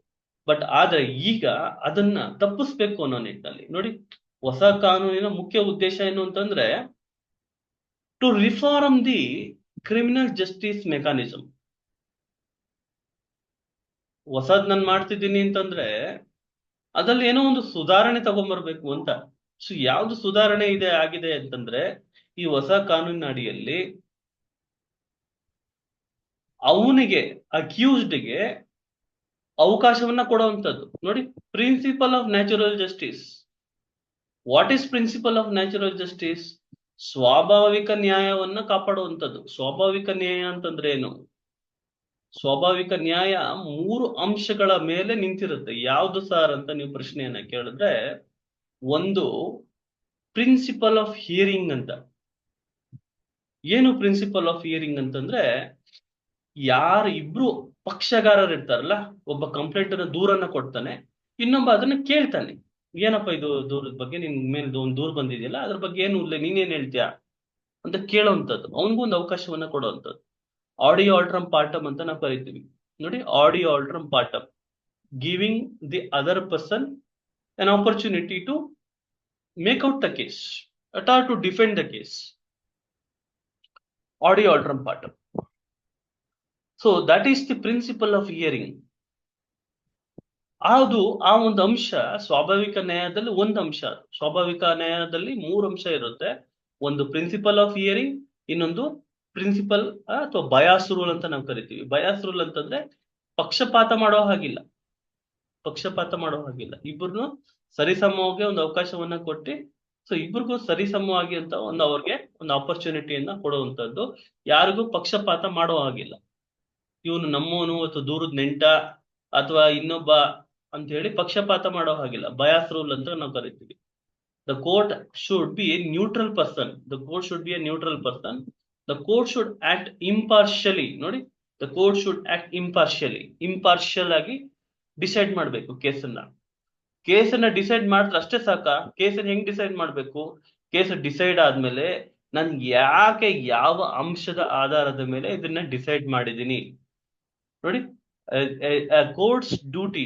ನೀವು ಪ್ರಶ್ನೆಯನ್ನ ಕೇಳಿದ್ರೆ what is the major duty of the court ಅಂತಂದ್ರೆ, the major function of the court is to give reasoned judgment ಅಂತ. ನೋಡಿ, ದ ಮೇಜರ್ ಜಡ್ಜ್ ಏನಪ್ಪ ಕೆಲಸ, ಲಾಯರ್ದ್ ಏನಪ್ಪ ಕೆಲಸ, ಡಾಕ್ಟರ್ದ್ ಏನಪ್ಪ ಕೆಲಸ, ಟೈಲರ್ದ್ ಏನಪ್ಪ ಕೆಲಸ ಅಂತ. ಟೈಲರ್ ಕೆಲಸ ಹೊಲಿಯೋದು, ಬಟ್ಟೆಗಳನ್ನ ಸ್ಟಿಚ್ ಮಾಡೋದು. ಲಾಯರ್ದ್ ಏನ್ ಕೆಲಸ ಅಂತಂದ್ರೆ ಕೋರ್ಟ್ ನಲ್ಲಿ ಕಕ್ಷಿದಾರರ ಹಕ್ಕುಗಳನ್ನ ಕಾಪಾಡೋದು. ನ್ಯಾಯಾಲಯಗಳ ಕರ್ತವ್ಯ ಏನು ಅಂತಂದ್ರೆ ತೀರ್ಪುಗಳನ್ನ ಕೊಡುವಂಥದ್ದು. ಆ ತೀರ್ಪು ಯಾವ ರೀತಿ ಆಗಿರ್ಬೇಕು ಅಂತಂದ್ರೆ, ತೀರ್ಪು ಸಮಂಜಸ ತೀರ್ಪಾಗಿರ್ಬೇಕು. ಏನು ಸಮಂಜಸ ಅಂತಂದ್ರೆ, ಅಂದ್ರೆ ನಾನು ಕೊಡ್ತಾ ಇರೋಂಥ ತೀರ್ಪಿಗೆ ಕಾರಣವನ್ನ ಸೂಚಿಸ್ಬೇಕು, ಸಕಾರಣವನ್ನ ಸೂಚಿಸ್ಬೇಕು.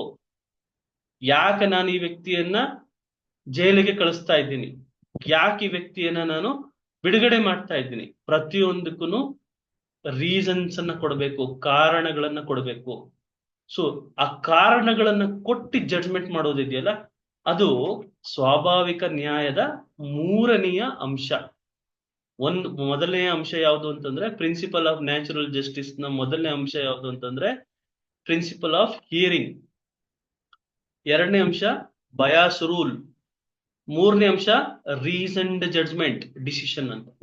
ಸೊ ಇದು ದಿ ಕಾನ್ಸೆಪ್ಟ್ ಆಫ್ ಫೇರ್ನೆಸ್ ಅಂತ ನಾವು ಬರ್ತೀವಿ. ಯಾವುದು ಸರಿ, ಯಾದಂತಹ ಒಂದು ನ್ಯಾಯ ಅಂತ ನಮ್ಗೆ ನಾವು ಪ್ರಶ್ನೆಯನ್ನ ಹಾಕೊಂಡಾಗ, ಯಾವುದು ಸರಿಯಾದ ನ್ಯಾಯ ಅಂತಂದ್ರೆ ಅವನಿಗೆ ಒಂದು ಅವಕಾಶ ಕೊಡೋದು, ಆಪೋಸಿಟ್ ಒಂದು ಅವಕಾಶ ಕೊಡೋದು, ಇಬ್ರಿಗೂ ಅವಕಾಶವನ್ನ ಕೊಡುವಂಥದ್ದು. ಆಮೇಲೆ ಮಧ್ಯದಲ್ಲಿ ಯಾರಿಗೂ ಪಕ್ಷಪಾತ ಮಾಡ್ದಂಗೆ ಒಂದು ಆ ಕೇಸನ್ನ ನಿರ್ಧಾರವನ್ನ ಮಾಡೋದು, ಆ ಕೇಸನ್ನ ನಿರ್ಧಾರ ಮಾಡೋ ಸಂದರ್ಭದಲ್ಲಿ ಸಕಾರಣಗಳನ್ನ ಕೊಡೋದು. ಸೊ ಇದು ಸ್ವಾಭಾವಿಕ ನ್ಯಾಯದ ಮೂಲ ಅಂಶಗಳು. ಈ ಮೂಲ ಅಂಶಗಳು ಈ ಖಾಸಗಿ ದೂರಿನಲ್ಲೂ ಸಹ ಇದೆಯಾ ಸರ್, ಅದನ್ನ ಅಡಾಪ್ಟ್ ಮಾಡ್ಕೊಂಡಿದ್ಯಾ ಸರ್ ಅಂತ ನೀವು ಪ್ರಶ್ನೆಯನ್ನ ಕೇಳಿದ್ರೆ, ಹೊಸ ಕ್ರಿಮಿನಲ್ ಕಾನೂನಿನಲ್ಲಿ ಅಡಾಪ್ಟ್ ಅನ್ನ ಮಾಡ್ಕೊಂಡಿದೆ. ಹೊಸ ಕ್ರಿಮಿನಲ್ ಕಾನೂನಿನಲ್ಲಿ ಏಕಾಏಕಿ ನೀವು ಖಾಸಗಿ ದೂರನ್ನ ಕೊಟ್ಟಿದ ತಕ್ಷಣ ಅದ್ರ ಮೇಲೆ ಕ್ರಮವನ್ನ ಜರುಗಿಸಿ ಟ್ರಯಲ್ಗೆ ಅಥವಾ ವಿಚಾರಣೆಗೆ ಅವನನ್ನ ಒಳಪಡಿಸೋದಿಲ್ಲ. ಏಕಾಏಕಿ ವಿಚಾರಣೆಗೆ ಒಳಪಡಿಸೋದಿಲ್ಲ. ಅವನು ಬರೋವರೆಗೂ ಕಾಯುತ್ತೆ ಕೋರ್ಟು. ಅನ್ನಪೂರ್ಣ ಅವರು ಅನುಪಮ ಮೇಲೆ ಕಂಪ್ಲೇಂಟ್ ಅನ್ನ ಕೊಟ್ರು. ಅನ್ನಪೂರ್ಣ ಅವರು ಅನುಪಮ ಮೇಲೆ ಕಂಪ್ಲೇಂಟ್ ಅನ್ನ ಕೊಟ್ರು. ಆ ಸಂದರ್ಭದಲ್ಲಿ ಅನ್ನಪೂರ್ಣ ಅವ್ರ ಪರವಾಗಿ ಕೋರ್ಟ್ ಡಿಸೈಡ್ ಮಾಡಿ, ಆಯ್ತು ಬರಮ್ಮ ನೀನ್ ವಿಚಾರಣೆ ಎದುರಿಸು ಅಂತ ಹೇಳಲ್ಲ. ಆಯ್ತು ಅನುಪಮ ಅವರು ಬರ್ಲಿ, ಅನುಪಮ ಅವರು ಬಂದಾದ್ಮೇಲೆ ಅವ್ರನ್ನೂ ನಾನು ಕೇಳ್ತೀನಿ, ಅವರು ಸಕಾರಣ ಕೊಟ್ಟು ಅವ್ರು ಜಸ್ಟಿಫೈ ಮಾಡ್ಕೊಂಡ್ರೆ ಆ ಸಂದರ್ಭದಲ್ಲಿ, ಅಥವಾ ಜಸ್ಟಿಫೈ ಮಾಡ್ಕೊಳ್ಳೋದಕ್ಕೆ ವಿಫಲ ಆದಂತ ಸಂದರ್ಭದಲ್ಲಿ ಮಾತ್ರ ಅವ್ರನ್ನ ಮತ್ತೊಮ್ಮೆ ವಿಚಾರಣೆಗೆ ಒಳಪಡಿಸ್ತೀನಿ. ಅದು it takes years, time consuming process, adversary process ಅಂತ ನಾವು ಅದಕ್ಕೆ ನಾನು ಒಳಪಡ್ತೀನಿ. ಇಲ್ಲ ಅಂತಂದ್ರೆ ಅಲ್ಲಿವರೆಗೂ ಸಹ ನಾನು ಇದನ್ನ ಅದನ್ನ ಕೇಸನ್ನ ನ್ಯಾಯಾಲಯದಲ್ಲಿ ರಿಜಿಸ್ಟರ್ ಮಾಡ್ಕೊಳಲ್ಲ. ಸೊ ಖಾಸಗಿ ದೂರಿನಲ್ಲಿ ಈ ಮುಂಚೆ ಏನ್ ಮಾಡ್ತಾ ಇತ್ತು, ರಿಜಿಸ್ಟರ್ ಮಾಡ್ಬಿಡೋದು, ಟ್ರಯಲ್ಗೆ ಅವನನ್ನ ಫಿಕ್ಸ್ ಮಾಡುವಂಥದ್ದು ಮಾಡ್ತಾ ಇತ್ತು. ಸೊ ಏನು ಓತ್ ಎಕ್ಸಾಮಿನೇಷನ್ ಅನ್ನು ಅವ್ರೇನು ಕೊಡುವಂತ ಏನು ಸ್ಟೇಟ್ಮೆಂಟ್ ಇರ್ತಿತ್ತು, ಆ ಸ್ಟೇಟ್ಮೆಂಟ್ ಅನ್ನು ಎಕ್ಸಾಮಿನೇಷನ್ ಅನ್ನು ತಗೋತಾ ಇದ್ರು. ತದನಂತರ ಅವ್ರಿಗೆ ನೋಟಿಸ್ ಅನ್ನ ಕೊಡ್ತಾ ಇದ್ರು, ಅವ್ರು ಬಂದು ವಿಚಾರಣೆ ಎದುರಿಸ್ತಾ ಇದ್ರು. ಸೊ ಈಗ ಏನಾಗಿದೆ ಅಂತಂದ್ರೆ, ಹೊಸ ಕಾನೂನಿನಡಿಯಲ್ಲಿ ಅವ್ರಿಗೆ ಒಂದು ಅವಕಾಶವನ್ನ ಕೊಟ್ಟು ಅವರು ಮಾತಾಡಿದ ನಂತರ, ಇಲ್ಲಿ ನಾವು ಯೂಶಲ್ ಆಗಿ ಬೇರೆ ಕೇಸ್ಗಳಲ್ಲಿ ವಾರೆಂಟ್ ಕೇಸಸ್ ಇರ್ಬೋದು, ಅಥವಾ ಏನು ಸಮನ್ಸ್ ಕೇಸಸ್ ಇರ್ಬೋದು. ಸೊ ಏನು 5 ಕ್ಯಾಟಗರಿ ಆಫ್ ಕೇಸಸ್ ಅಥವಾ ಟ್ರಯಲ್ಸ್ ನಾವು ನೋಡ್ತೀವಿ. ಯಾವ್ದು ನೋಡ್ತೀವಿ ಅಂದ್ರೆ ಸೆಷನ್ಸ್ ಕೋರ್ಟ್ ಟ್ರಯಲ್ ಅಂತ ನೋಡ್ತೀವಿ, ಸೆಷನ್ಸ್ ಕೋರ್ಟ್ ಟ್ರಯಲ್. ಸೊ ತದನಂತರ ಯಾವುದು, warrant cases trial by police report ಅಂತ ನೋಡಿ. Warrant cases trial by police report.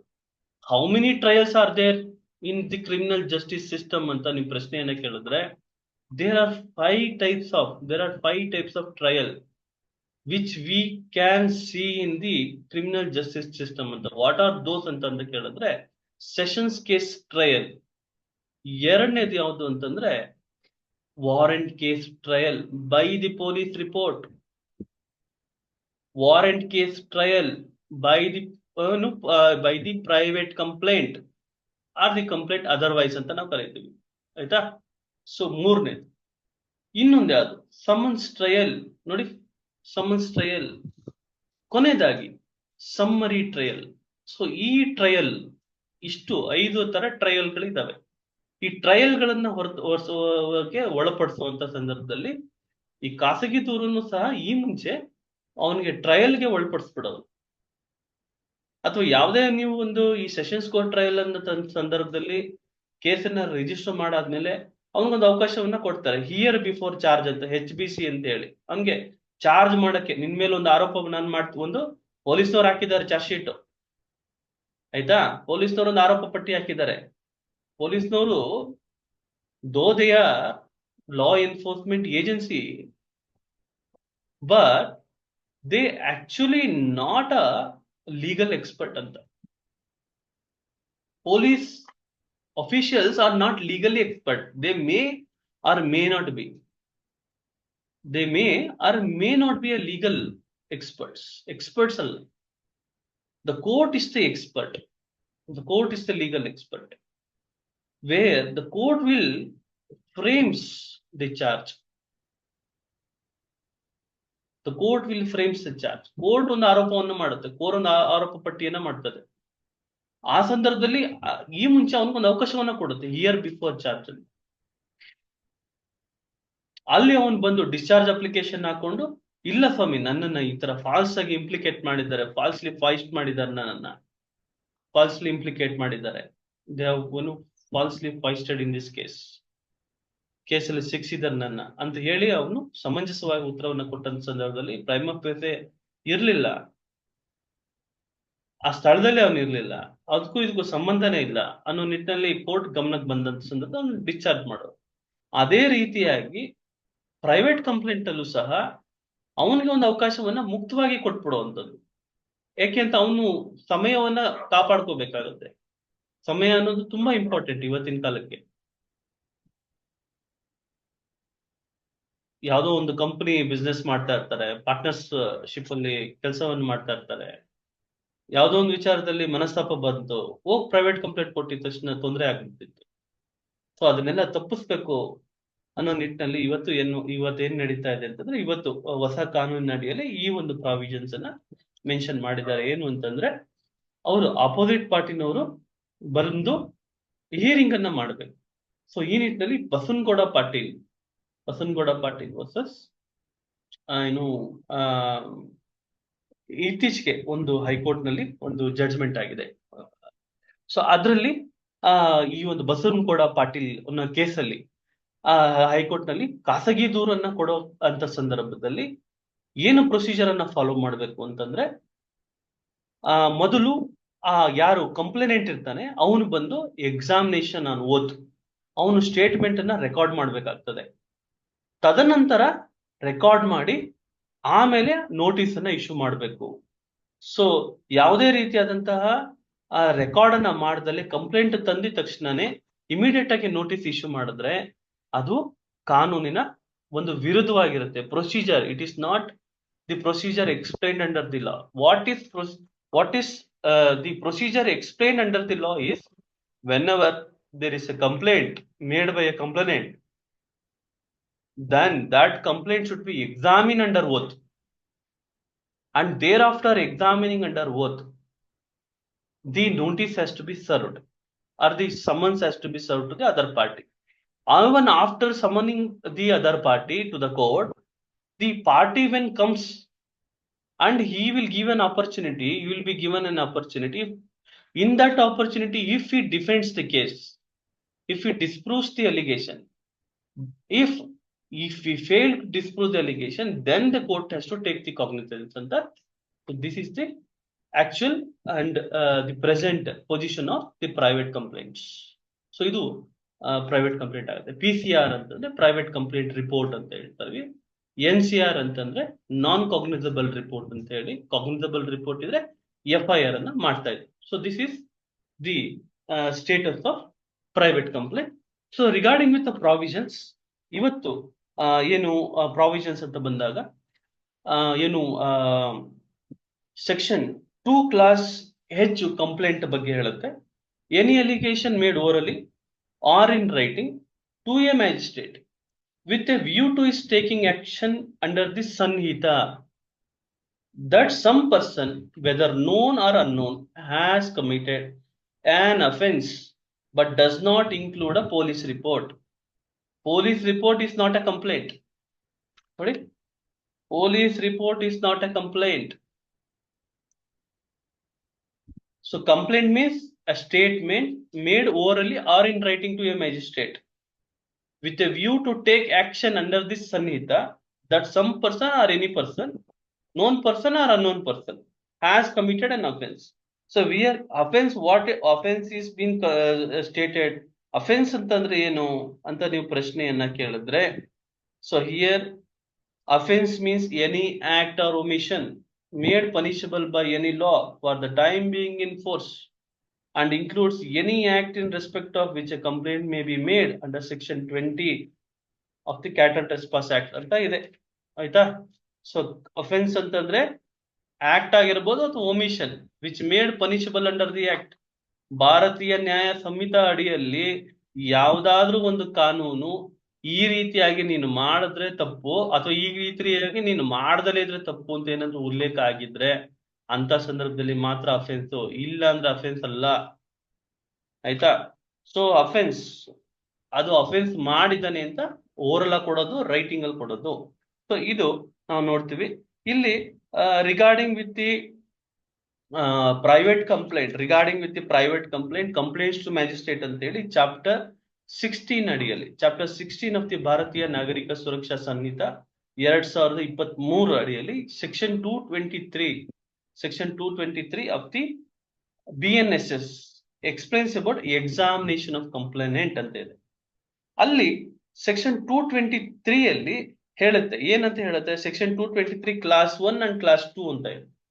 So class 1 ಅಲ್ಲಿ it clearly states that a magistrate having jurisdiction while taking cognizance of an offense on complaint shall examine upon oath the complainant and the witnesses present, if any ಅಂತಾರೆ, and the substance of such examination shall be reduced to writing and shall be signed by the complainant and the witnesses and also by the magistrate. ನೋಡಿ procedure. CRPC explains about the procedure. ಭಾರತೀಯ ನಾಗರಿಕ ಸುರಕ್ಷಾ ಸಂಹಿತ also explains about the procedure. Section 223 also says that ಸುಮ್ನೆ complaint ಆಗಲ್ಲ, ಅವ್ರನ್ನ ಓತ್ ತಗೊಬೇಕು, ವಿಟ್ನೆಸ್ಗಳಿದ್ರು ವಿಟ್ನೆಸ್ದು ಓತ್ ತಗೊಬೇಕು, ಅದ್ರ substance ಏನಿದೆ ಜಿಸ್ಟ್ ಆಫ್ ದಿ ಕಂಪ್ಲೇಂಟ್ ಅನ್ನ ರೈಟಿಂಗ್ ಅಲ್ಲಿ ಮಾಡ್ಬೇಕು, ಆರ್ಡರ್ ಶೀಟ್ ಅಲ್ಲಿ ಬರಿಬೇಕು, ಬರ್ದಾದ್ಮೇಲೆ ರೈಟಿಂಗ್ ಅಲ್ಲಿ ತಗೋಬೇಕು, ಅವ್ರದ್ದು ಸಿಗ್ನೇಚರ್ ತಗೋಬೇಕು, ಕಂಪ್ಲೇಂಟ್ ಸಿಗ್ನೇಚರ್ ತಗೋಬೇಕು, ವಿಟ್ನೆಸ್ಗಳದ್ದು ಸಿಗ್ನೇಚರ್ ತಗೋಬೇಕು, ತದನಂತರ ಮ್ಯಾಜಿಸ್ಟ್ರೇಟ್ ನವರು ಸೈನ್ ಹಾಕ್ಬೇಕು. Provided that no cognizance of an offense shall be taken by the magistrate without giving the accused an opportunity of being heard. ನೋಡಿ, principle of natural justice is being followed. Provided that, ಆದಾಗ್ಯೂ ಯಾವುದೇ ಒಂದು ಸನ್ನೆಯನ್ನ ತಗೊಳ್ಳೋ ಹಾಗಿಲ್ಲ ಮ್ಯಾಜಿಸ್ಟ್ರೇಟ್ನವರು. ಯಾವಾಗ ಅಂತಂದ್ರೆ without giving the accused an opportunity of being heard, ಅವ್ರಿಗೊಂದು ಆಪರ್ಚುನಿಟಿ ಕೊಡ್ದಲೆ ಒಂದು ಅವಕಾಶ ತಗೊಳ್ಳೋ ಹಾಗಿಲ್ಲ, ಅವನನ್ನ ಏಕಾಏಕಿ ವಿಚಾರಣೆಗೆ ಒಳಪಡಿಸೋ ಹಾಗಿಲ್ಲ. ವಿಚಾರಣೆ ಒಳಪಡಿಸಿದ್ರೆ it takes years to complete the case. ನೋಡಿ, ಅದು ಇದರಲ್ಲಿ ಅನುಕೂಲ ಆಗಿದೆ. ಹೊಸ ಕಾನೂನು ಅಡಿಯಲ್ಲಿ ಏನ್ ಅನುಕೂಲ ಆಯ್ತು ಅಂತಂದ್ರೆ ಈ ಒಂದು ಅಂಶ ಅನುಕೂಲ ಆಯ್ತು. Provided further that when the complaint is made in writing, the magistrate need not to examine the complainant and the witnesses. So ಯಾವ ಸಂದರ್ಭದಲ್ಲಿ ಓದ್ ಬೇಕಾಗಲ್ಲ ಅಂತಂದ್ರೆ public servant are purporting to act in the discharge of his official duties or a court has made the complaint. If the magistrate makes over the case for inquiry or trial to another magistrate. So ಇದು ತುಂಬಾ ಒಂದು heinous offence ಅನ್ನ ಮಾಡಿದ್ದಾರೆ ಅನ್ನಂತ ಸಂದರ್ಭದಲ್ಲಿ, so competent magistrate ಯಾರಿರ್ತಾರೆ, ಆ ಒಂದು ಕೇಸನ್ನ allot ಮಾಡಿರ್ತಾರೆ, ಈ ಕೇಸ್ ಈ ಸೆಕ್ಷನ್ಗಳನ್ನ ಈ ಒಂದು ಮ್ಯಾಜಿಸ್ಟ್ರೇಟ್ ಅವ್ರು ಮಾತ್ರ ಹ್ಯಾಂಡಲ್ ಮಾಡ್ಬೇಕು ಅಂತ ಹೇಳಿ, ಬಿಕಾಸ್ ಆಫ್ ಸಮ್ ಎಕ್ಸ್ಪೀರಿಯನ್ಸ್ ಮೇಲೆ ಆಧಾರದ ಮೇಲೆ ಆ ಒಂದು ಈ ಸೆಕ್ಷನ್ಸ್ ಗಳ 406 420 ಅಫೆನ್ಸ್ ನ ಯಾರು ಮಾಡ್ಬೇಕು ಅಂತ ಅಲಾಟ್ ಆಗಿರುತ್ತೆ. ಅಂತ ಸಂದರ್ಭದಲ್ಲಿ ನಾವು ಇದನ್ನ ಹ್ಯಾಂಡಲ್ ಮಾಡಲ್ಲ, ಈ ಕೋರ್ಟ್ನವರು ಅದ್ ಮಾಡ್ತಾರೆ ಅಂತ ಅದನ್ನ ಟ್ರಾನ್ಸ್ಫರ್ ಮಾಡುವಂತದ್ದು. ಸೊ ಅಂತ ಸಂದರ್ಭದಲ್ಲಿ ಮಾಡೋದು. ನೋಡಿ, provided also that if magistrate make over the case to another magistrate under section 212 after examining the complaint and the witnesses, the later magistrate need not to reexamine them. So ಇವ್ರು examine ಮಾಡೋದ್ರಿಂದ ಮತ್ತೆ ಅವ್ರು examine ಮಾಡಲ್ಲ, ಅವರು further continue ಮಾಡ್ತಾರೆ. The magistrate shall not take cognizance on a complaint against a public servant for any offence alleged to have been committed in course of the discharge of his official functions. ಪೊಲೀಸ್ನವ್ರ ಮೇಲೆ ಪೊಲೀಸ್ನವ್ರು ಮಾಡಿರುವಂತ ಕೆಲಸದ ಮೇಲೆ ನನಗೆ ಅನುಮಾನ ಇತ್ತು, ಸರಿಯಾಗಿ ಒಂದು ವಿಚಾರಣೆಯನ್ನ ಮಾಡದಲ್ಲೇ FIR ಅನ್ನ ಮಾಡಿದ್ದಾರೆ, ಅಥವಾ ನಮ್ಗೆ ತೊಂದರೆ ಆಯ್ತು ಅನ್ನೋ ಪೊಲೀಸರ ಮೇಲೆ ಹೋಗಿ ನಾನು ಖಾಸಗಿ ದೂರನ್ನ ಕೊಡ್ತೀನಿ ಅನ್ನೋ ಸಂದರ್ಭದಲ್ಲಿ ಆ ಖಾಸಗಿ ದೂರನ್ನ ತಗೋಬೇಕಾ ಸರ್ ಅಂತ ಪ್ರಶ್ನೆ ಬಂದಾಗ, here it says that the magistrate shall not take cognizance on a complaint against a public servant for any offence alleged to have been committed in course of the discharge of his official functions or duties, unless such public servant is given an opportunity to make assertion as to the situation that led to the incident so alleged. A report containing facts and circumstances of the incident from the office superior to such public servant is received. Doctor ಮೇಲೆ ನಾನು complaint ಮಾಡ್ತಾ ಇದ್ದೀನಿ ಅಂದ್ರೆ doctor ಬಂದು ಹೇಳ್ತಾರೆ, see what ever the procedure that we are following, that procedure is a universal procedure laid down by the World Health Organization. Even World Health Organization or we are has given some protocols. ಈ ತರ ಒಂದು ಸಂದರ್ಭದಲ್ಲಿ ಇದನ್ನ follow ಮಾಡಬೇಕು ಅಂತ ನಮ್ಗೆ ಒಂದು protocols ಇರುತ್ತೆ. That I had been followed as a surgeon. ನಾನು ಸರ್ಜನ್ ಆಗಿ ಅದನ್ನ ಫಾಲೋ ಮಾಡಿದ್ದೀನಿ. ಆಸ್ ಅನ್ ಎಕ್ಸ್ಪೀರಿಯನ್ಸ್ ಡಾಕ್ಟರ್, ಈ ಒಂದು ಸಮಸ್ಯೆಗೆ ಈ ರೀತಿಯಾದ ಇಂಜೆಕ್ಷನ್ ಅನ್ನ ಕೊಡ್ತಾರೆ ನಾರ್ಮಲ್ ಆಗಿ, ಅದನ್ನೇ ನಾನು ಮಾಡಿದ್ದೇನೆ. ಅದು ಅಡ್ವರ್ಸ್ ಆಗೋಯ್ತು. ಆ ಅಡ್ವರ್ಸ್ ಆಗೋಗಿಂದು ಇಂಜೆಕ್ಷನ್ ಅವನಿಗೆ ಕೈಕಾಲನ್ನ ಆಂಪ್ಯುಟೇಷನ್ ಮಾಡೋ ಒಂದು ಪರಿಸ್ಥಿತಿ ಬಂದ್ಬಿಡ್ತು ಅನ್ನೋ ನಿಟ್ಟಿನಲ್ಲಿ ಮೆಡಿಕಲ್ ನೆಗ್ಲಿಜೆನ್ಸ್ ಕೇಸ್ ಆಗಿದಾಗ the doctor will take a defense saying that mere error of judgment.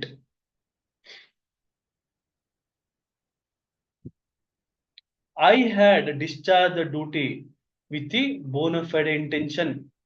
ನಾನು ಒಳ್ಳೆಯ ಮನಸ್ಸಿಂದ ಇವನಿಗೆ ಕೆಟ್ಟದ ಇವನ್ see is a patient. There is no personal against this patient with me. ಯಾವುದೇ ಪರ್ಸನಲ್ ಇಲ್ಲ ನನ್ಗೂ ಅವನ್ಗೋನು. Is a stranger to me. As I am a doctor, I had treated him with good intention. ಅದು ಅವ್ನಿಗೆ ಉಲ್ಟಾ ಹೊಡಿತು ಅಂತಂದ್ರೆ ಅದಕ್ಕೆ ನಾನ್ ಕಾರಣ ಅಲ್ಲ ಅಂತ ಸಬಾಬನ್ನ ಕಟ್ಕೊಂತಾರೆ. ಹಂಗೇನೆ ಪೊಲೀಸ್ ಆಫೀಸರ್ಸ್ ಮೇಲೆ ನೀವು ಹೋಗಿ ಖಾಸಗಿ ದೂರನ್ನ ಕೊಟ್ಟಂತ ಸಂದರ್ಭದಲ್ಲಿ he will say that the complaint narrates the ingredients, ಅಥವಾ it does not narrate the ingredient. As I am failed to register the complaint, it is not my fault ಅನ್ನೋ ನಿಟ್ಟಿನಲ್ಲಿ ಡಿಫೆನ್ಸ್ ಆಗಿ ಅವರ ಒಂದು ಪ್ರೊಟೆಕ್ಷನ್ ಆಗಿ ನಿಂತ್ಕೊಳ್ಳುತ್ತೆ. ಸೊ ಇಲ್ಲೂ ಸಹ ಅದನ್ನ ಹೇಳುತ್ತೆ. ಸಚ್ ಪಬ್ಲಿಕ್ ಸರ್ ಅವ್ರಿಗೂ ಒಂದು ಆಪರ್ಚುನಿಟಿ ಕೊಡ್ತಾರೆ, ಬಂದು ಅವ್ರಿಗೊಂದು ಎಕ್ಸ್ಪ್ಲನೇಷನ್ ಕೊಡ್ತಾರೆ. Report containing facts and circumstances of the incident from the officer superior to such public. ನೋಡಿ, Section 224. If the complaint is made to a magistrate who is not competent to take cognizance of the issue, writing written to its presentation to the proper court. Postponement of issue of process ಅಂತ ಇದೆ Section 225 ಅಲ್ಲಿ. ಯಾವುದೇ ಒಂದು receipt ಅನ್ನ complaint ಅನ್ನ ತಗೊಂಡಂತ ಸಂದರ್ಭದಲ್ಲಿ which has been made over to him under Section 212. ನೋಡಿ, Section 212 ಅಂತ ಇದೆ ಇಲ್ಲಿ. ವಾಟ್ ಇಸ್ Section 212 ಅಂತ ಬಂದಾಗ ನೋಡಿ, making over a case to magistrates. So ಇದು ಯಾರು ಅದಕ್ಕೆ ಏನು ಸಮಂಜಸವಾಗಿ ಇದ್ದಾರೆ ಅನ್ನೋ ನಿಟ್ಟಿನಲ್ಲಿ ಮಾಡುವಂಥದ್ದು. May if it thinks fit and shall in case where the accused is residing at a place beyond the area in which he exercise the jurisdiction, postpone the issue of process against the accused and either inquire into the case himself or direct an investigation to be made by a police officer or by such other person as he thinks fit for the purpose of deciding whether or not there is a sufficient ground for proceeding. So there will be a postponement of issue of process. Process form ಗೆ 10 ರೂಪಾಯಿ ನಾನು ಕಟ್ಬಿಟ್ಟು process ಕಟ್ಟಿದೀನಿ ಸ್ವಾಮಿ ಅವ್ರಿಗೆ issue ಮಾಡಿ notice ಅಂದಾಗ issue ಮಾಡ್ತಾ ಇದ್ರು. So ಹಂಗೇನೆ ಕಂಪ್ಲೇಂಟ್ ಅಲ್ಲೂ ಸಹ ನಾನು ಕಂಪ್ಲೇಂಟ್ ಮಾಡಿದ್ವಿ, ವಿಟ್ನೆಸ್ ಅವರು ಹೇಳಿದ್ರು, ಅವರು ಬಂದ್ ಬಾಕ್ಸ್ ಅಲ್ಲಿ ಹೇಳಿದ್ರು, ಪ್ರಮಾಣ ವಚನ ತಗೊಂಡ್ವಿ, ಅಫಿಡವಿಟ್ ಹಾಕಿದ್ದೀನಿ, ಸಾಕ್ಷಿಗಳನ್ನೆಲ್ಲ ತೋರಿಸಿದಾಗ ಅವನು ಆ ಒಂದು ಜೂರಿಸ್ಡಿಕ್ಷನ್ ಅಲ್ಲಿ ಇಲ್ಲ, ಬೇರೆ ಜೂರಿಸ್ಡಿಕ್ಷನ್ ಅಲ್ಲಿ ಇದ್ದಾನೆ ಅನ್ನೋ ಬಂದಾಗ ಈ ಮುಂಚೆನೂ ಸಹ ಹಳೆ ಕ್ರಿಮಿನಲ್ ಕಾನೂನು CRPC ಅಲ್ಲಿ 156 ಕ್ಲಾಸ್ 3 ಅಡಿಯಲ್ಲಿ ಡೈರೆಕ್ಷನ್ ನಾವು ತಗೋತಾ ಇದ್ವಿ. ಹಾಗೇನೆ ಇಲ್ಲೂ ಸಹ ನಾವು Section 212 ಅಲ್ಲಿ ಹೊಸ ಆಕ್ಟ್ ಅಲ್ಲಿ ಸೊ ಅಲ್ಲಿ ಅವ್ರೇನ್ ಮಾಡ್ತಾರೆ, ಸೊ ಆ ಪ್ರೋಸೆಸ್ ಅನ್ನ ಕೊಡಕ್ಕಿಂತ ಮುಂಚೆ ಪೊಲೀಸ್ನವ್ರಿಗೆ ಒಂದು ಡೈರೆಕ್ಷನ್ ಅನ್ನ ಕೊಡ್ಲಾಗತ್ತೆ to enquire into the case himself or direct an investigation to be made by a police officer or by such other person as he thinks fit for the purpose of deciding whether or not there is a sufficient ground for proceeding, provided that no such direction for investigation shall be made where it appears to magistrate that the offence complained of is triable exclusively by the court of session. ನೋಡಿ, so sessions court ಬರುತ್ತೆ ಅನ್ನೋದು ಅಂಶ ಅದು ಕೋರ್ಟ್ಗೆ ಗಮನಕ್ಕೆ ಬಂದಂತ ಸಂದರ್ಭದಲ್ಲಿ so ಆ ಡೈರೆಕ್ಷನ್ ಅನ್ನ ಕೊಡೋದಿಲ್ಲ ನೀವು.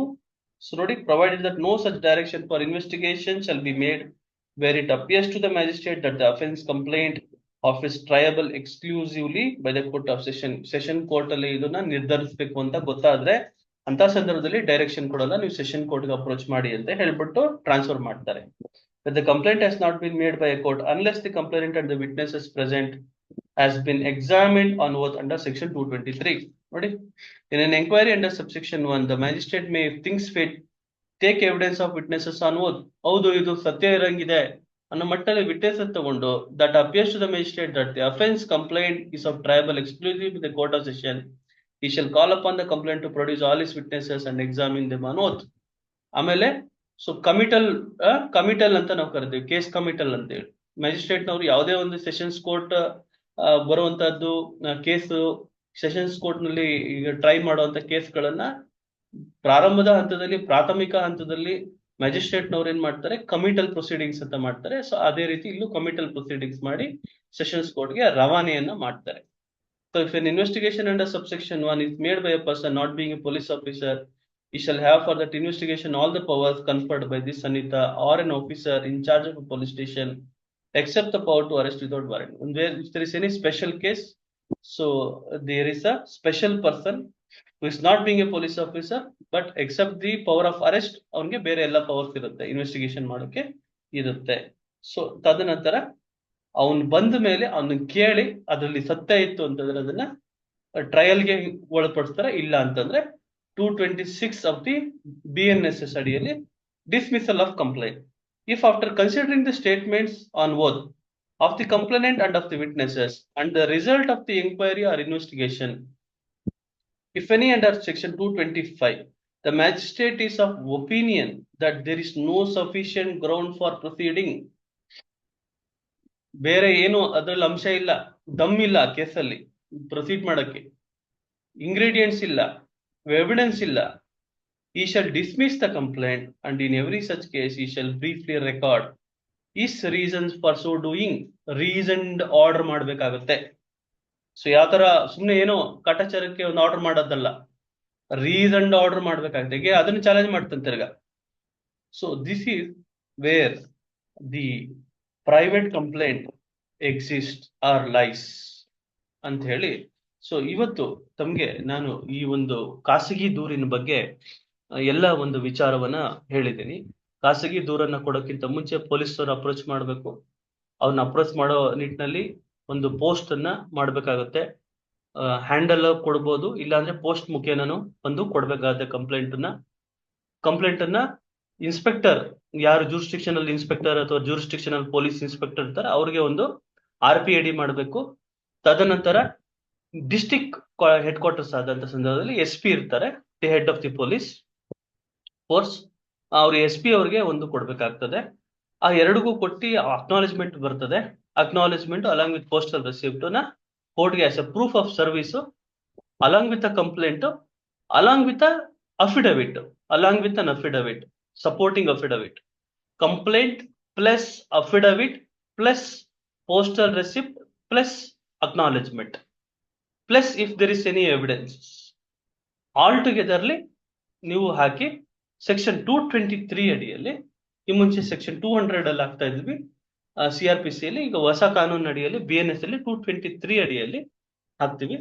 ಸೊ ಆ 223 ಅಲ್ಲಿ ಹಾಕಿ ಅಲ್ಲಿ ಕೋರ್ಟ್ ಮುಂದೆ ಕಂಪ್ಲೇಂಟ್ ಅನ್ನ ನರೇಟ್ ಮಾಡಿ ಅವ್ರಿಗೆ ಸಾಹೇಬ್ರಿಗೆ ಅರ್ಥಪಡಿಸಿದ್ರೆ ಅವರು ಅದರಲ್ಲಿ ಅರ್ಥ ಮಾಡ್ಕೊಂಡು ಡೈರೆಕ್ಷನ್ ಅನ್ನ ಕೊಡ್ತಾರೆ. ಸೊ ಡೈರೆಕ್ಷನ್ ಅನ್ನ ಕೊಟ್ಟು ಅದರಲ್ಲಿ ಮತ್ತೆ ಹುರುಳಿದೆ ಅಂತಂದಾಗ ಅಪೋಸಿಟ್ ಅನ್ನು ಕರೆಸಿ, ಅಕ್ಯೂಸ್ ಪರ್ಸನ್ ಅನ್ನು ಕರೆಸಿ ಅವನು ಹಿಯರ್ ಮಾಡಿ ತದನಂತರ ವಿಚಾರಣೆಗೆ ಒಳಪಡಿಸ್ತಾರೆ. So that is all about private complaint. Section 223 ಅಡಿಯಲ್ಲಿ ಪ್ರೈವೇಟ್ ಕಂಪ್ಲೇಂಟ್ ನ ಮಾಡು. So this is the information regarding with the private complaint. Hope the class was very useful. Thank you very much.